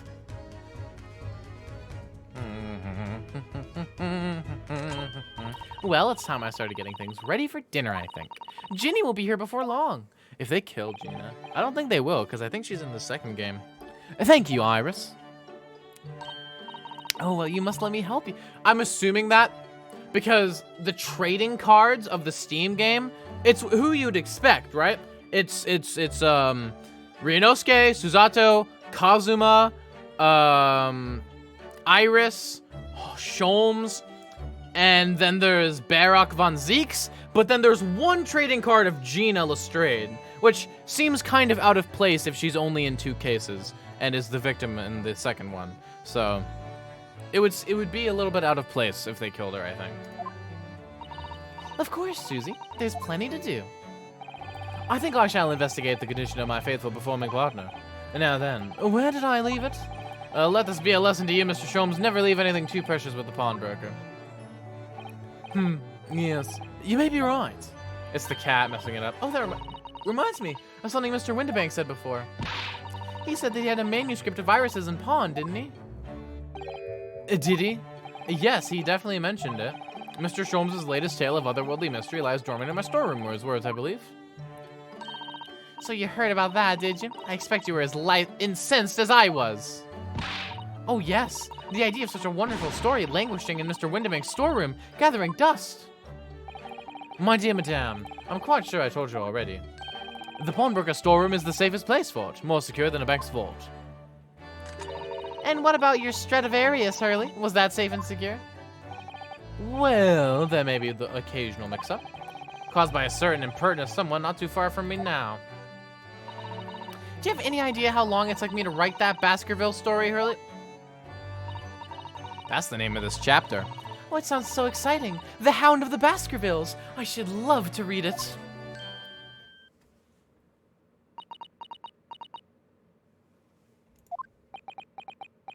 How did you know?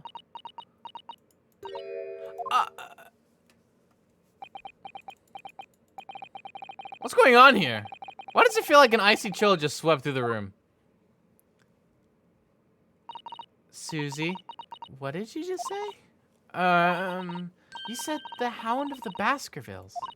But how could you know the full title? Well, I stole it! That's because Miss Susato is such a great fan of all the stories about Mr. Sholmes, of course. Runo, you fucking idiot. But Runo, the Hound of the Baskervilles has never been published. What? When I showed Hurley the manuscript, he told me that I wasn't allowed to publish it yet. I don't understand. That's why he said that he'd keep it safe. Until it was the right time for the story to be made public, you see. So that's why the manuscript is at Windibanks. And yet, how could Susie here know its title? Well, Hurley, what's going on? Ah. What is it, Mr. Sholmes?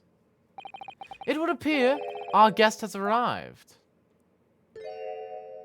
What's up, Shoddy? Miss Lestrade! This was a bad idea. I knew I weren't welcome. I'm going! No, wait, Miss Lestrade. Come in. We've all been eagerly awaiting your arrival. You have friends! Haven't we, Iris? Oh, they all look so... Oh my god. Oh yes, just wait there, Ginny. We'll have everything ready in a jiffy. Shoots Susato in the face. Come along, Susie! Right, of course. It's a pleasure to see you here, Miss Lestrade. Please make yourself at home. Don't stand in the doorway, my dear girl. Come along in. What say you to some Mendelssohn? I won't take no for an answer. Meddlesome it is, then. You just hear her bang off screen. She fucking... Dude, Susato is the victim in this case. Whack-a-hi! Whack-a-hi!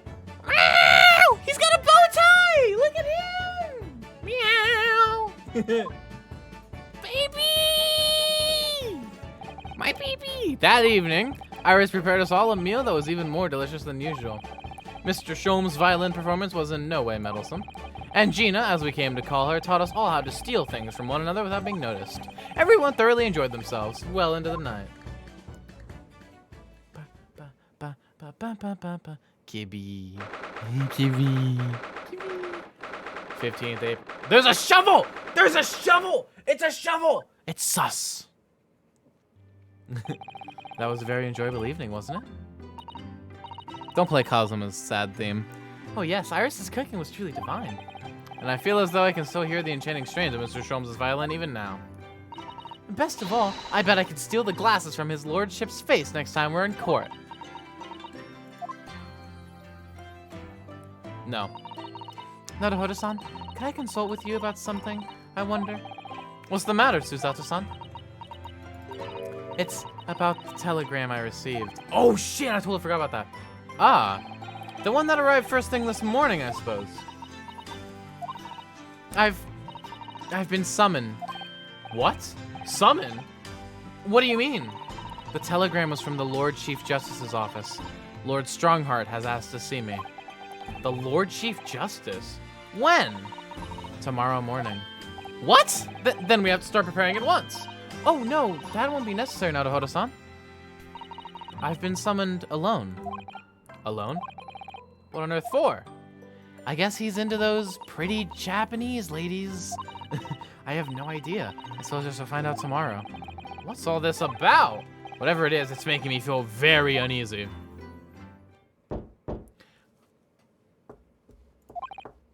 Oh, who could that be, I wonder? It's me, the Lord Chief Justice now. Good evening, friends! Ah, Iris, hello again. Your theme is driving me a little bit crazy after hearing it 3 times in a row. Hey, Lestrade. And Gina, too. Yes, Ginny's going to stay with us tonight. She's going to sleep in with me. Isn't that right, Ginny? I literally don't even have a house. I'm homeless. Well, yeah. How lovely. Let me make a pot of tea. What? Did you steal the Hound of the Baskervilles, Susato? You know, I've learned so much today. Oh, what in particular? All those things Ginny showed us, wasn't it wonderful? Oh, you mean all those pickpocketing techniques? We had fun trying them out on each other, didn't we?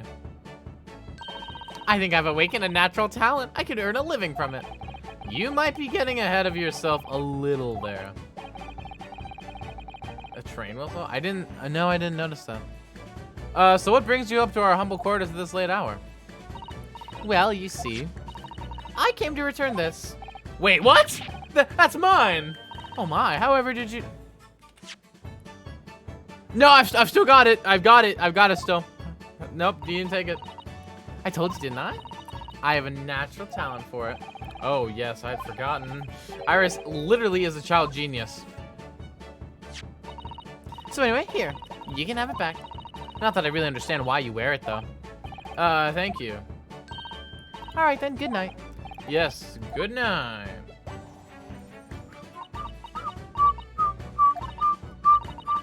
So this is your office, is it? What do you think, Jenny? Have you never been up here in the 2 months we've lived with you? I wouldn't say I fancy my chances with a lawyer what lives in a place like this is what I said. I stopped stuttering. I'm drunk. I'm sorry. Yes, me too. Yeah. Seems as though Iris here still has something she'd like to talk about. I suppose she probably wants to talk about the manuscript. Yes, I suppose she probably does.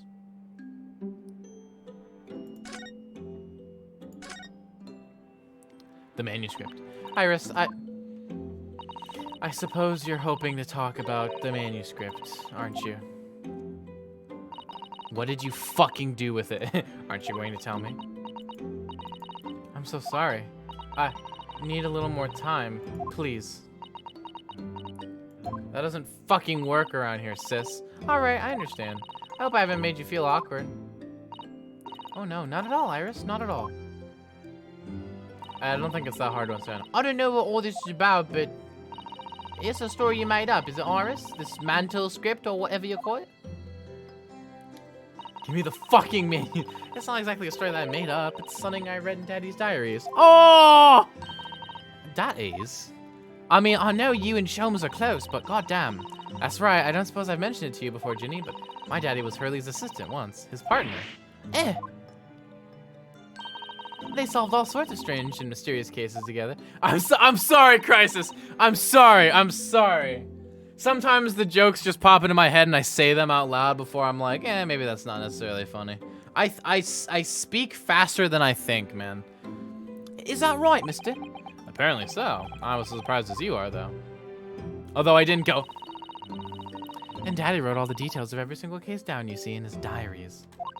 So I study them and write my stories based on what actually happened. So, where's your man now, then? In the fucking grave, you insensitive... He had to go away on urgent business to a faraway land, and he'll be gone a very long time. Oh! Oh! Ah!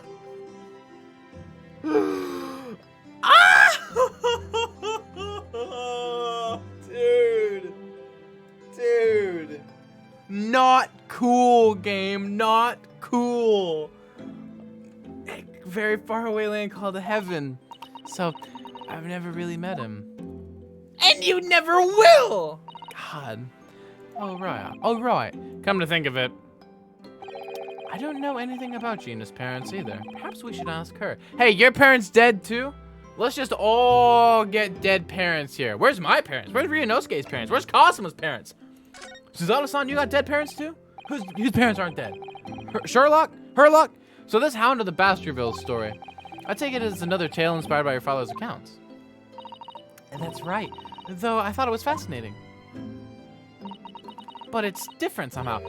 From the other cases, I mean. Okay, so chat, I just wanted to bring up the fact that she's taking from her dad's diaries certain things that might, honest to God, explain why in like the beginning of every chapter it's doing like the adventures of Herlock Sholmes. There's like a man investigating with Herlock instead of like Iris investigating, because like that it's her dad in those like stories before every chapter. It's her dad. I don't know. That's just what I thought. Although that doesn't quite make sense when you think about it, because didn't the the speckled band happened after he died, in which case he wouldn't have written anything about it. Anyways, from the other cases, I mean. Oh? How? I don't really know, but it must be special in some way. Because after I'd written it and I showed the manuscript to Hurley, he turned as white as a sheet. It was the first time I've ever seen him like that. Really? It pains me to say this after you've toiled over it for so long, Iris, but this story must not be published at this time, under any circumstances. Why not? It's one of my best works. I'm not at liberty to say. Not now, so please do not ask me. Alright then, I won't. But I do solemnly swear that I will explain everything one day, Iris, when the time is right. What is Sholmes hiding from us? That's how the manuscript came to be with Mr. Windibank, is it? Yes. Hurley said it had to be somewhere very safe. That really gets my goat, that does. It's treating me like a child. It's mean, that's what it is, keeping secrets like that. I'm sure Mr. Sholmes isn't trying to be mean. Eh? If he said he wasn't at liberty to talk about it, I'm sure there must have been a very good reason.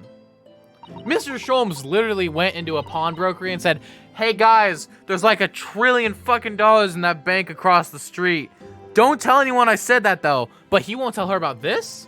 That means it's gotta be muy importante. I think so too. You lot are too trusting for your own good, but I can't put the wool over my eyes. Sholmes is lying to Iris. I bet my life on it. Little cat face she's got. What? Hurley's lying to me? Oh, no, no, no, no, no, no, no, no. Hey, no, no, no. Hey, no, no, no, no, no. Hey, no, no, no, no, no, you bitch. Hey, no, no, no, no, no. What's with these home girls dissing my homie? Why do they try? Can I just sing Weezer, but like replace the male and female words so it's about Gina trash talking Sholmes? Weezer. Weezer. Alright, I've realized that I don't know anything about your parents, Gina. Ain't got any, have I? Never did have. Oh. That's the end of it then. Look, the East End's full of orphans like me. No one wants nothing to do with us from the minute we're born. Not even our mums. She's crying! Stop! She doesn't have a mom either. But we all stick together. The older ones look after the little ones and make sure they get by. So that's why you're a pickpocket. Jesus, you don't got to say it so bluntly. Nah, diving's my life. I love it. I get a kick out of it every time I lift some pompous idiot's purse. And that's how we all afford to eat. I'm like Robin Hood, ain't I? That's how I see it. Oh, Gina. What do you think about us sometimes? What it'd be like to have parents, I mean. I always thought it'd make everything right. But having listened to what Iris just said, it sounds like having parents ain't always easy either. Oh. Right. She's like a mom figure, you say, to Iris? Bro, she's 17. How can you be a mom figure if you're a minor? But I get what you're talking about. I get what you're talking about. I mean, if you know you never had them, you don't feel like you're always wanting to meet them. It's true. My ears started ringing. I can't hear. I do want to see Daddy so much. Ah! No, no. Bro, can we go out? She's in London, right? This bitch from chapter 1's in London, right? Can we go out and find Giselle Brett and just fucking... Like, I know she's a lady, but like, can we make an exception just once? Can we make an exception? I'm sorry, chat. Oh, Iris.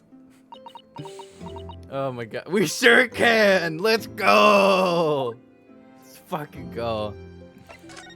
I love it. Gina, what do you mean you said you know Mr. Sholmes is lying to Iris? Well, he reckons he popped that manuscript or whatever, right? But come on, that's obviously a load of rubbish. Oh my. Why would you think that, Gina? It's simple. If that story was really an old Windibank storeroom, there's no way someone from halfway around the world, in other words, you, could know about it. Sorry, Iris, but if you ask me, it sold it. Without telling you. But Hurley would never do something like that. No, he didn't. Fuck it, she just stole it. I'm sure of it. Ha!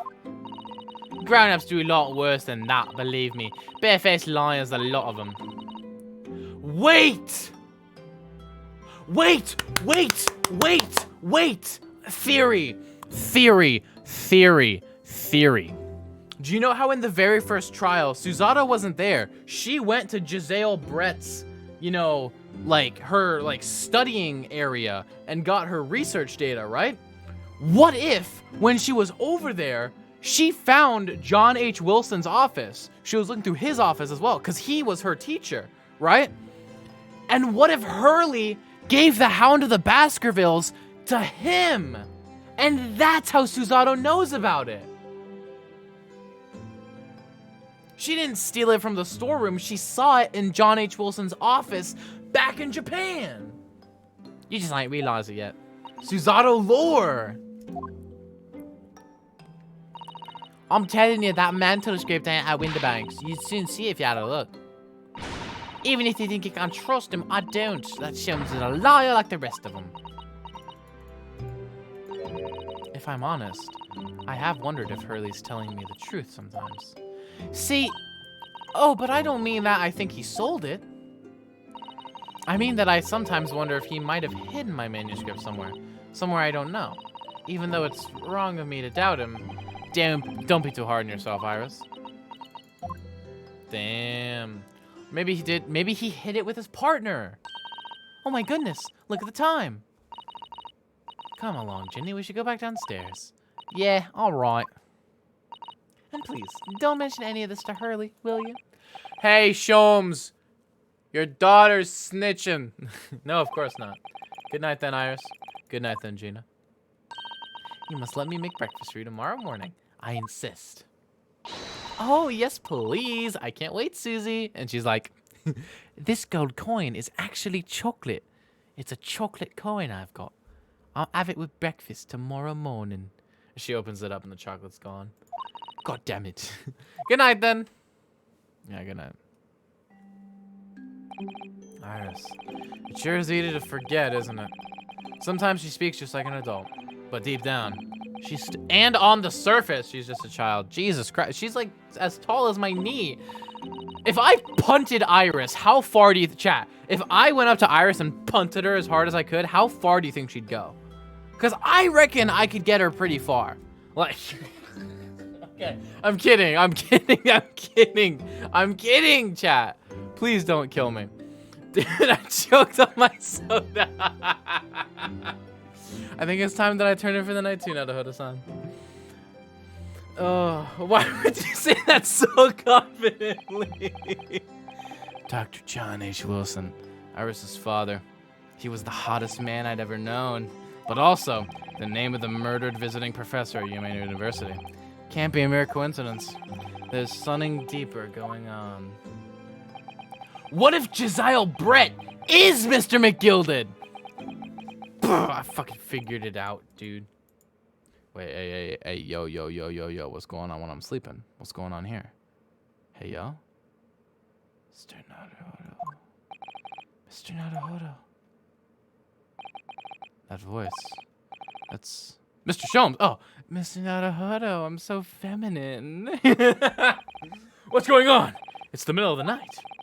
It's Miss Lestrade. She's gone. Gina? She was supposed to be sleeping in Iris's room, but her bed is empty. Well, she's an independent young woman. She probably decided to go home, no? I think not. From speaking to her before she retired, I received the distinct impression that she was looking forward to breakfasting with Mr. Susato. No, I don't believe the girl has gone home, but I've been waiting for over an hour now. Over an hour? Oh. If you'll indulge me. Look out of the window, my dear fellow. What's this about? Susato's dead body's on the floor. Oh my god. No. Wait a minute. Why is there a light on at this time of night? That's Mr. Winterbanks' pawnbrokery. Mr. Winterbanks. Oh no! It's simple. If that store was really an old Winterbank storeroom, there's no way someone from halfway around the world, in other words, you, could know about it. Sorry, Iris, but if you ask me, it sold it. Without telling you. Could Gina have gone? It seems you have some knowledge of the situation, Miss Naruhodo. Sorry? Oh, no, not really. Well, anyway, we must investigate. At once! Oh, at once. Miss Suzada! Sorry, I'm masculine now! They've switched voices.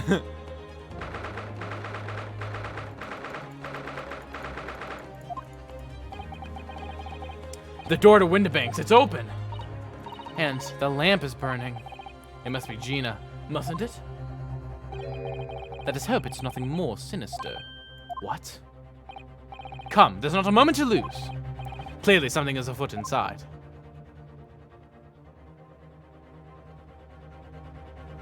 If Iris is dead, I'm gonna fucking cry. There's no one here. Oh, yes. There is. Bang! Oh! Ah! Mr. Sholmes! Mr. Sholmes! What the? Has Sholmes been shot? Leave me, Mr. Naruhodo. But after them, go! Right.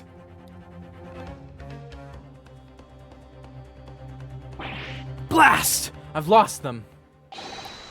Hello, what are we? The blonde was just raised from this pawnbroker, sir. Would you know something about that? Officer, come with me. It's my friend, Mr. Sholmes. He's been shot. Shot. Wouldn't it have been funny if it was just Raleigh beat? With the policeman close behind me, I ran back to Winterbanks. Oh my fucking god. If Sholmes dies, I'm gonna cry. He can't be dead. He can't be. No! No! Don't do it. Don't do this. Mr. Sholmes! Mr. Naruhodo. Okay, it's fine. How bad is it? Never mind me, but there's much at stake. Behind that door. Where's the wound? In the storeroom. Hurry! Get your katana out. Kick it in. Kick it in. Sholmes taught you how to do this. Oh, I don't know. I'm in here. No!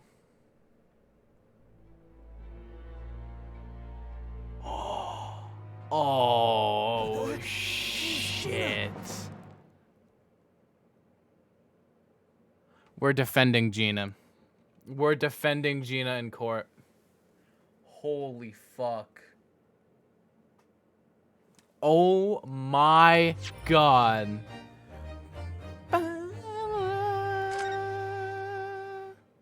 Holy shit. Well then. That happened. Bang! Ah! I'll be alright, Mr. Naruhodo. Off to the go!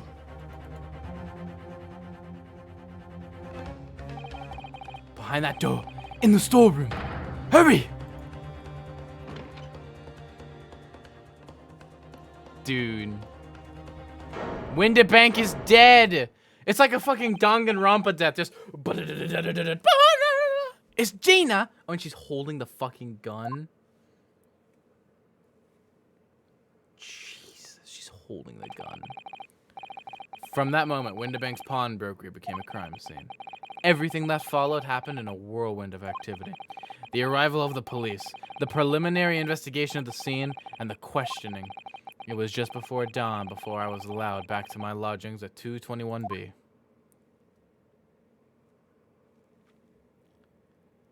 Whew. 16th April, 6:21 a.m. Naruhodo's legal consultancy. Iris is glaring at me like, you fucker. Rister, what? Sup, bro? Sup, pussy? A telegram came, but all it says was, wait at home. Oh, yes, we asked one of the policemen to have it sent. It was simply impossible to come back. When I woke up, I was all alone. Hurley and Ginny were gone. Everyone was gone. The taller outline of the man kind of looked like Greg. Don't know about that one. What happened, Runa? Poor Iris, she's trembling. She's obviously trying very hard not to let herself get too worried. I'll explain everything that I know. Something awful has happened, hasn't it? Dude, yes, I'm afraid so. Oh no, events. I'm sorry to have to tell you this, Iris, but Mr. Windibank is dead. He was shot. We discovered it in the early hours of the morning. Oh, yes, I had a feeling. You did? Well, I saw all those police carriages pulling up outside his shop, so I knew something must have happened there. Look at her teeth! When we entered Mr. Windibank's in the small hours, we disturbed a gang of 2 thugs. They ran out into the street and I chased after them, but they got away. So it was one of them who shot old Mr. Windibank, I suppose. I don't know, but that's not what the police believe at the moment. Oh, why not? They've arrested someone else as their prime suspect, you see. Gina. Ginny? But why? Well, the thing is... No, Ginny wouldn't do something like that. I know. None of us think she did it. Then why have they arrested her? I'm sorry. There was nothing I could do. Holy shit. I don't understand why they arrested Ginny. It's not fair. What about the 2 thugs that were at the scene? Why aren't they the prime suspects? After all, they shot Hurley dead, didn't they? No, I mean, Mr. Sholmes isn't dead, Iris. This is all so horrible. The thing is, Mr. Windibank was found on the floor in the storeroom where he keeps all the deposited articles, and the storeroom door was locked from the inside. I see. But he wasn't alone in there. Gina was found next to him on the floor as well. Oh no! And according to the detectives investigated afterwards. Now tell me, there was no one else in the room? Yes, exactly. How did you know? That's the only explanation. Yes, the only explanation, indeed. What do you mean by that, Runo? Well, what can I say? I'm damned if I agree, damned if I don't. Show him the situation. It's just me and Iris. Cazuzato's at the Lord Chief Justice's office. It's literally just me and Iris for this case. So where's Hurley then? Is he still investigating the scene? He really ought to have some breakfast. It's not good for him to miss meals. You literally joked that he was dead. I think I did these out of order. I don't want you to worry, Iris, but I have some news for you about Mr. Sholmes. He was taken to the hospital this morning. What? Well, when we entered Windibank's, a gun was fired and he took a bullet. Hurley was shot? No. It's all right. His life isn't in danger. Thank fucking God, right? Really? Are you sure? Where is he? Which hospital? He's at St. Sinner's. They're tending to him there. I must see him at once. I'm sorry, Iris, but you can't. Why not? That's not fair. I'm a family member. I should be allowed. No, I mean, nobody can see him at the moment. He's not allowed any visitors. They're preparing to operate, you see. To operate? Oh, poor Hurley. Injured Sholmes! It was the 2 thugs who were in Mr. Windibank's shop. They shot Mr. Sholmes when we disturbed them, you see. It was pitch black inside the shop at the time. My mind went totally blank, I'm afraid. I just froze. After them. Go! After that, I ran out into the street, but, well, they were long gone. I shouldn't have hesitated. I'm so sorry. It's my fault. I let them get away. I think that's a very good thing. Sorry? Well, if you'd seen which way they went and chased after them, you might have been shot as well, Runa. On top of everything else, I couldn't bear that. Oh, Iris! Remember! The violence, the cello is going so hard right now. Where's Susie, Runa? She's still at the police station.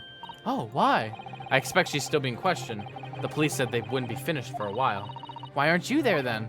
Well, I didn't get a good look at the criminals anyway, so they weren't questioning me for long. And Musasato stayed behind at the scene to tend to Mr. Sholmes, so they didn't get started until later.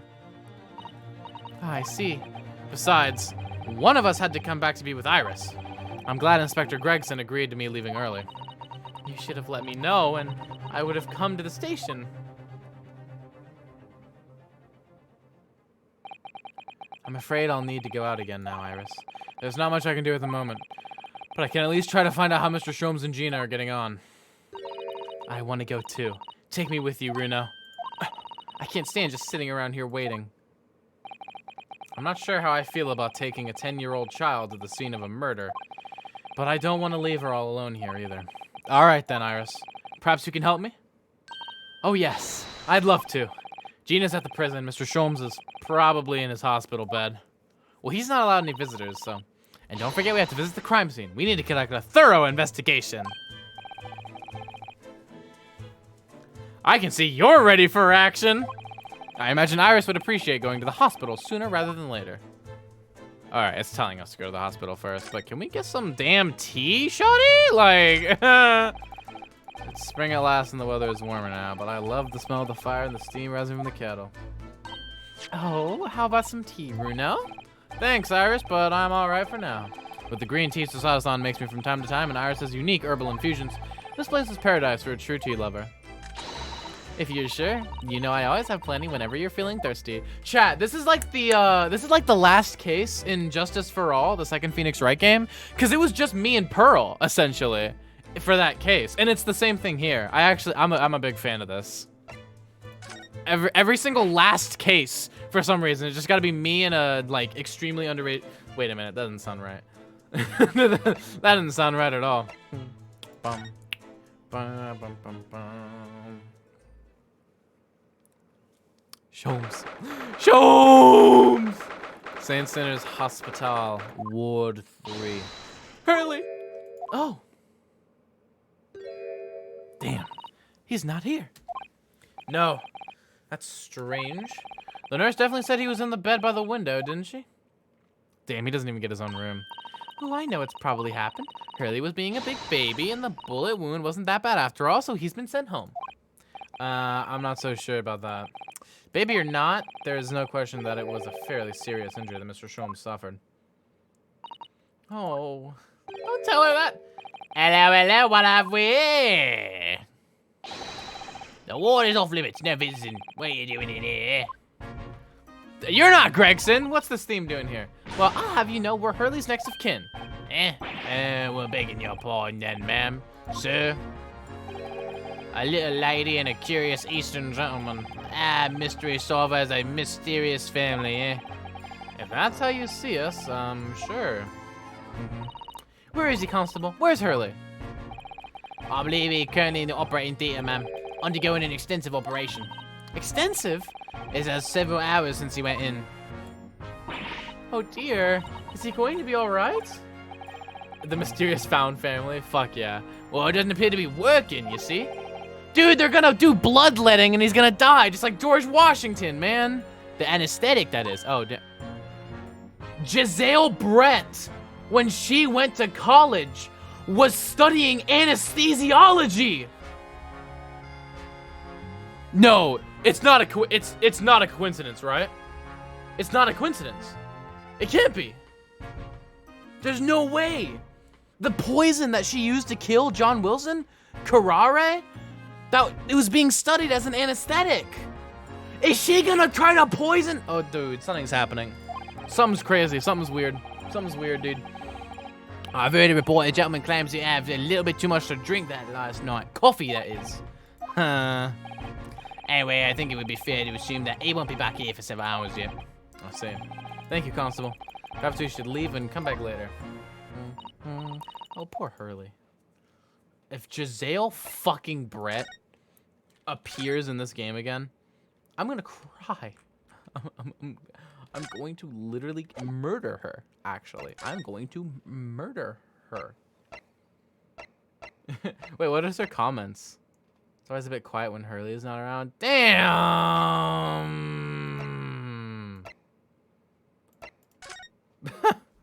Bum bum. Bum bum. Ba-na-na-na-na. Bum bum. Bum bum. 16th April, local prison. Cell 13. Damn. Hey, Gina. Hello, Gina. They let you have that in prison?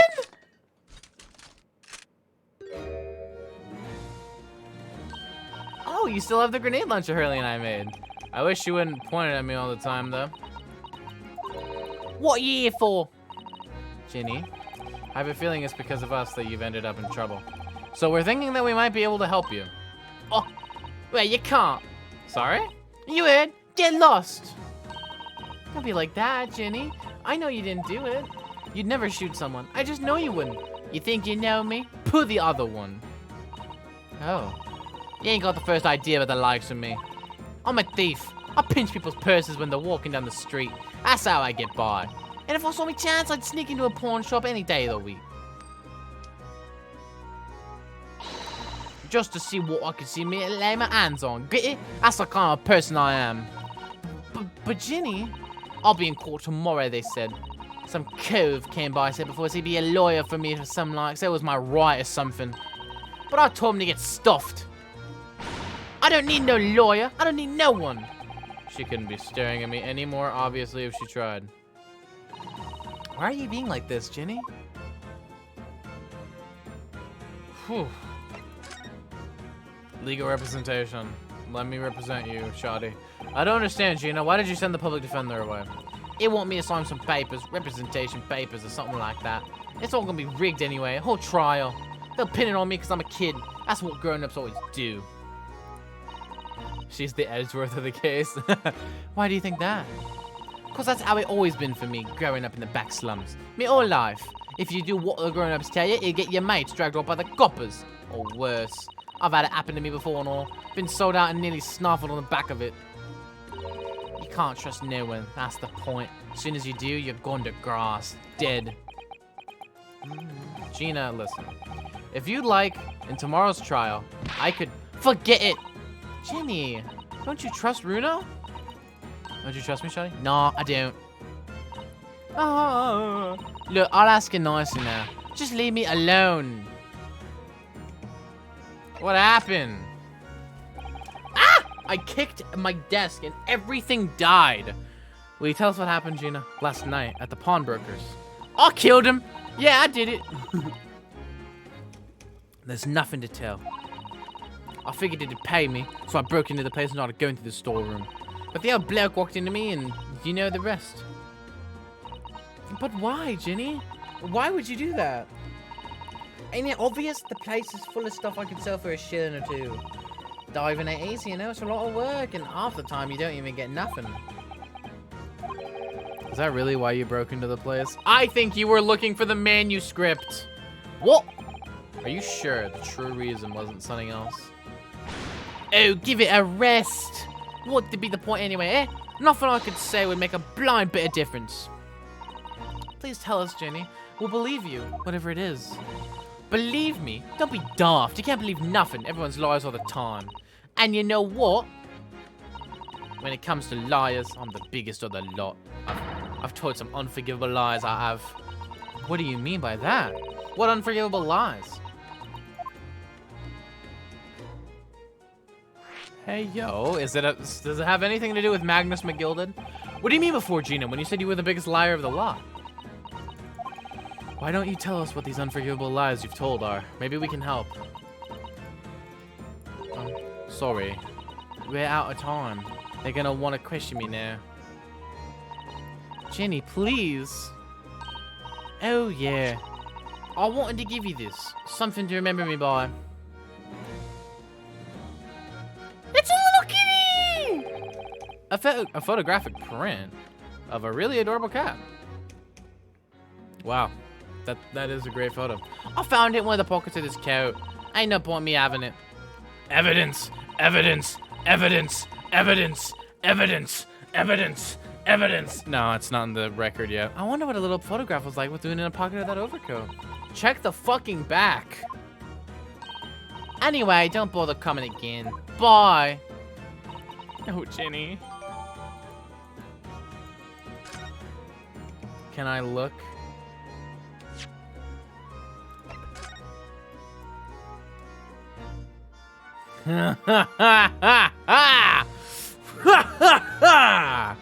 Okay. Look on the back of this print here. There's something written on it. 13th February, 9 p.m. Article deposited 1 small box. Loan amount paid, 10 shillings. Redemption deadline, 13th April, 9 p.m. So this photographic print is a redemption ticket. 13th February? That could be significant. It was just 2 days before the murder on the omnibus, wasn't it? A small box. That doesn't tell us much about it, does it? Bruno, if Mr. McGilded still had the ticket, then presumably he never redeemed the article. So do you think the box might still be present somewhere in the shop? Ah, yes. If it's something Mr. McGilded deposited, we need to investigate.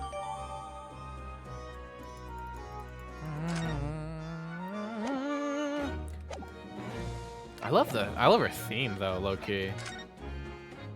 Well, let's head over to the Windibanks Pawnbrokery.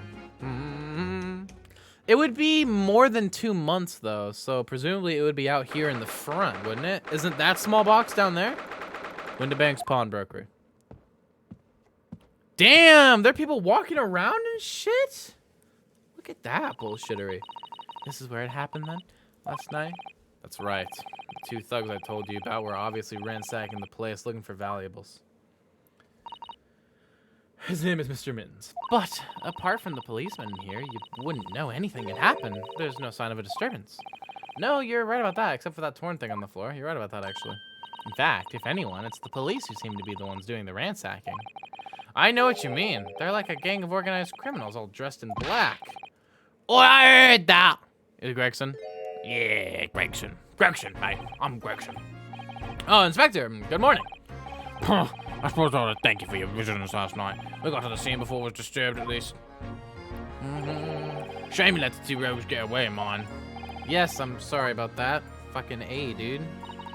I thought you'd assigned extra men to the beat around here, Gregsy. Now look what's happened. Hurley's been injured because there weren't enough police on duty. Right, he has some sort of weird shrimpage for Iris or something. Oh!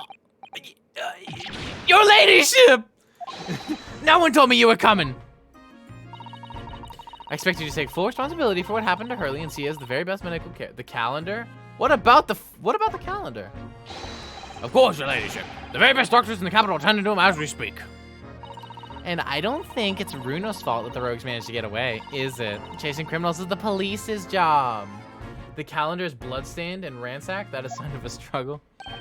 Absolutely, your ladyship. As you say, ma'am. As you say. The gent in black is totally blameless. Everyone's in agreement about that. Would you believe it? He's like a completely different person with Iris. Talk about a personality change. He's a fucking simp. Oh, where me manners? Are you thirsty, your ladyship? Perhaps you'd like some juice? Some nice refreshing fruit juice? I don't know why he is like this around Iris. I think it's pretty weird, actually. Oh, why? Are you thirsty, Gregsy? I have some of my special herbal tea with me, if you'd like some. I poisoned it. Ah, tasty. Ah, lovely. Thank you very much. I really hit the spot. I don't even recognize him like this. Please tell me there's an actual good reason that he's like this. Okay, let me examine some shit. Damn, shoddy. The calendar is pretty ransacked. All right, then, let's see what we can uncover. Oi, what do you think you're doing, Sunshine? You can't touch anything in here. Oh, but we're hoping to investigate. It's a crime scene for Pete's sake. No touch on. What's the problem, Gregsy? Runo's a lawyer. You know that. Oh, wait, this is regulation. The rules and regulations are a thorn on my side. Of course, if Nisando has been properly appointed by the accused, that'd be another matter. The accused? If you can show me some representation papers, I'll be only happy to see you around. Did you hear that, Runo? You need Ginny to sign some representation papers.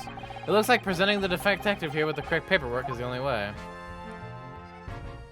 Bum bum, bum bum bum bum bum bum bum bum bum. So, how's the investigation going, Inspector? Nothing to it, really. Very simple cases. Has some very definitive evidence. We're just about to charge that diver we arrested last night, in fact. Gina, you're going to charge her? That's right. Should be able to bring her before the judge at the Bailey tomorrow. Definitive evidence, you say? What is it? Come on, show me. Your ladyship, as much as I wish I could oblige you, I'm afraid... Ah, I see. You've already captured the pair of thugs who broke in here last night, have you? What the... And you're going to put them on the stand as witnesses, are you? How could you? No! How could you possibly know that? I had a feeling, that's all. Remind me never to try to keep a secret from Iris. So you've arrested the 2 men that shot Mr. Sholmes, have you? Well, yes, they were rounded up pretty quickly by lads on the beat. And Miss Lestrade is being held at the prison. Why isn't this the other way around, man? She should be. That's assuming she hasn't lifted the key from the jailer, of course. Oh boy. This is gonna be a rough one. Can you tell us anything about Mr. Sholmes? What's his condition? Iris just stares at Naruto and goes, so you think Van Zix is hot? No? Oh, damn. Sorry, I'm not at liberty to divulge information. Scotland Yard matters strictly confidential.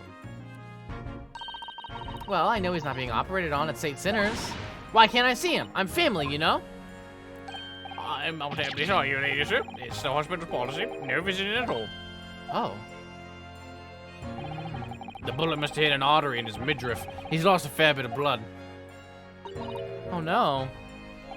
He didn't seem too bad in the first hour or so, but a hemorrhage like that is enough to make even the one and only Sholmes pipe down. Mr. Sholmes is a human like the rest of us, you know? Well, anyway, he's having emergency surgery right now. They gotta stop that bleeding. But he will be all right, won't he? They'll be able to make him better? Of course, your ladyship. He'll be right as rain before you know it. Really? How do you know? How do I know? Because, of course. Yes, because Mr. Sholmes is such a great detective, that's why. We'd better pray the doctors have a better grasp of what's needed to make someone well again. Oh dear, please don't die, Hurley. Please don't die, Sholmes, please. I'll board your ladyship the moment I hear he's out of operating theater. Okay, what's with the whole her ladyship thing? I can't help noticing, Inspector. Well, out with it, sunshine. Well, there seems to be a marked difference between the way you talk to me and Iris. Watch the sauce, Sonny. I'm a copper. We don't go for favoritism. But he's right. You do treat us differently. You're right. I do, your ladyship. It's because of those adventures of Herlock Sholmes stories, that's why. Oh. I crop it by now, don't I? Inspector Tobias Gregson. Oh, well, yes, because you're an acquaintance of Hurley's. What did you write about the inspector, Iris? I don't remember, really. It was one of Sholmes' lines. Gregson is the smartest of the Scotland Yarders, is how he put it. Oh, did I write that? And you know what that one line did for me? The very next month, my pay doubled! Doubled, I tell you. Oh, that's amazing. All because everyone at the yard reads them. They all read the Herlock Sholmes stories. They've even set up a fan club for me. Of course, that explains everything. It was around that time that you became such a toddy to me. Can you blame me? All it take is one bad word from you and Sholmes could change his tune about me. Gregson? No, the great detective will say. He's getting quite overrated these days. Think what would happen to my salary if that came out in print, eh? He's just like Gumshoe. He's worried about his salary, dude. The whole thing gives me the willies. I can't tell you how many nights of sleep I've lost worrying about it. But that would never happen, Gregsy. Every month when the new Rance magazine comes out, my hands are trembling as I turn the pages. Oh, how awful for you. Here, have some of my tea to settle your nerves. I don't even fucking like tea. I'm more of a coffee dude. Ah, lovely. It's a very much. Not really just what relationship. Teetotal. Towaddle? I don't know. Oh yeah, there's something I was supposed to talk to you about actually, Miss Nadahodo. Yeah, what is it? I've got an important message for you. I clean forgot about it until now. An important message? I wonder what it could be. Well, tell me, Shoddy. Edward was such an ass about it, TBH. True. Are you gonna tell me what this important message is then, Inspector? Yeah, you're these nuts. It's about that young lady who's normally by your side, your assistant. Dear Susie, is she alright? No, she's been arrested as the prime suspect. She's at the station, isn't she? Being questioned, I believe. Nope, not anymore. She had to head off. Head off? Where? To Lord Strongheart's office, of course. He summoned her. Ah, yes, of course. I'd forgotten about that. One of the whipstocks took her there in a yard carriage after we'd finished questioning her. But she asked us to tell you she didn't have the fare for the return journey and to go meet her there. She's got a nerve using Scotland Yard as a bloomin' messaging service. I see. Well, thank you for passing that on, Inspector. So, guys, what do you think about Gregson's chips? Because we know there's chips in there, French fries for the Americans. But that really, really big one that he keeps munching on, I've heard people say that that's fish. He's eating fish and chips, right? And that would be pretty British of him. But to me, it kind of just looked like an extra large French fry. What do y'all think? Why did Susie have to go to see the Lord Chief Justice? She didn't tell me. But I'd better head over to the Lord Chief Justice's office to fetch her straight away. I think I want fish and chips. Dude, I don't know, man.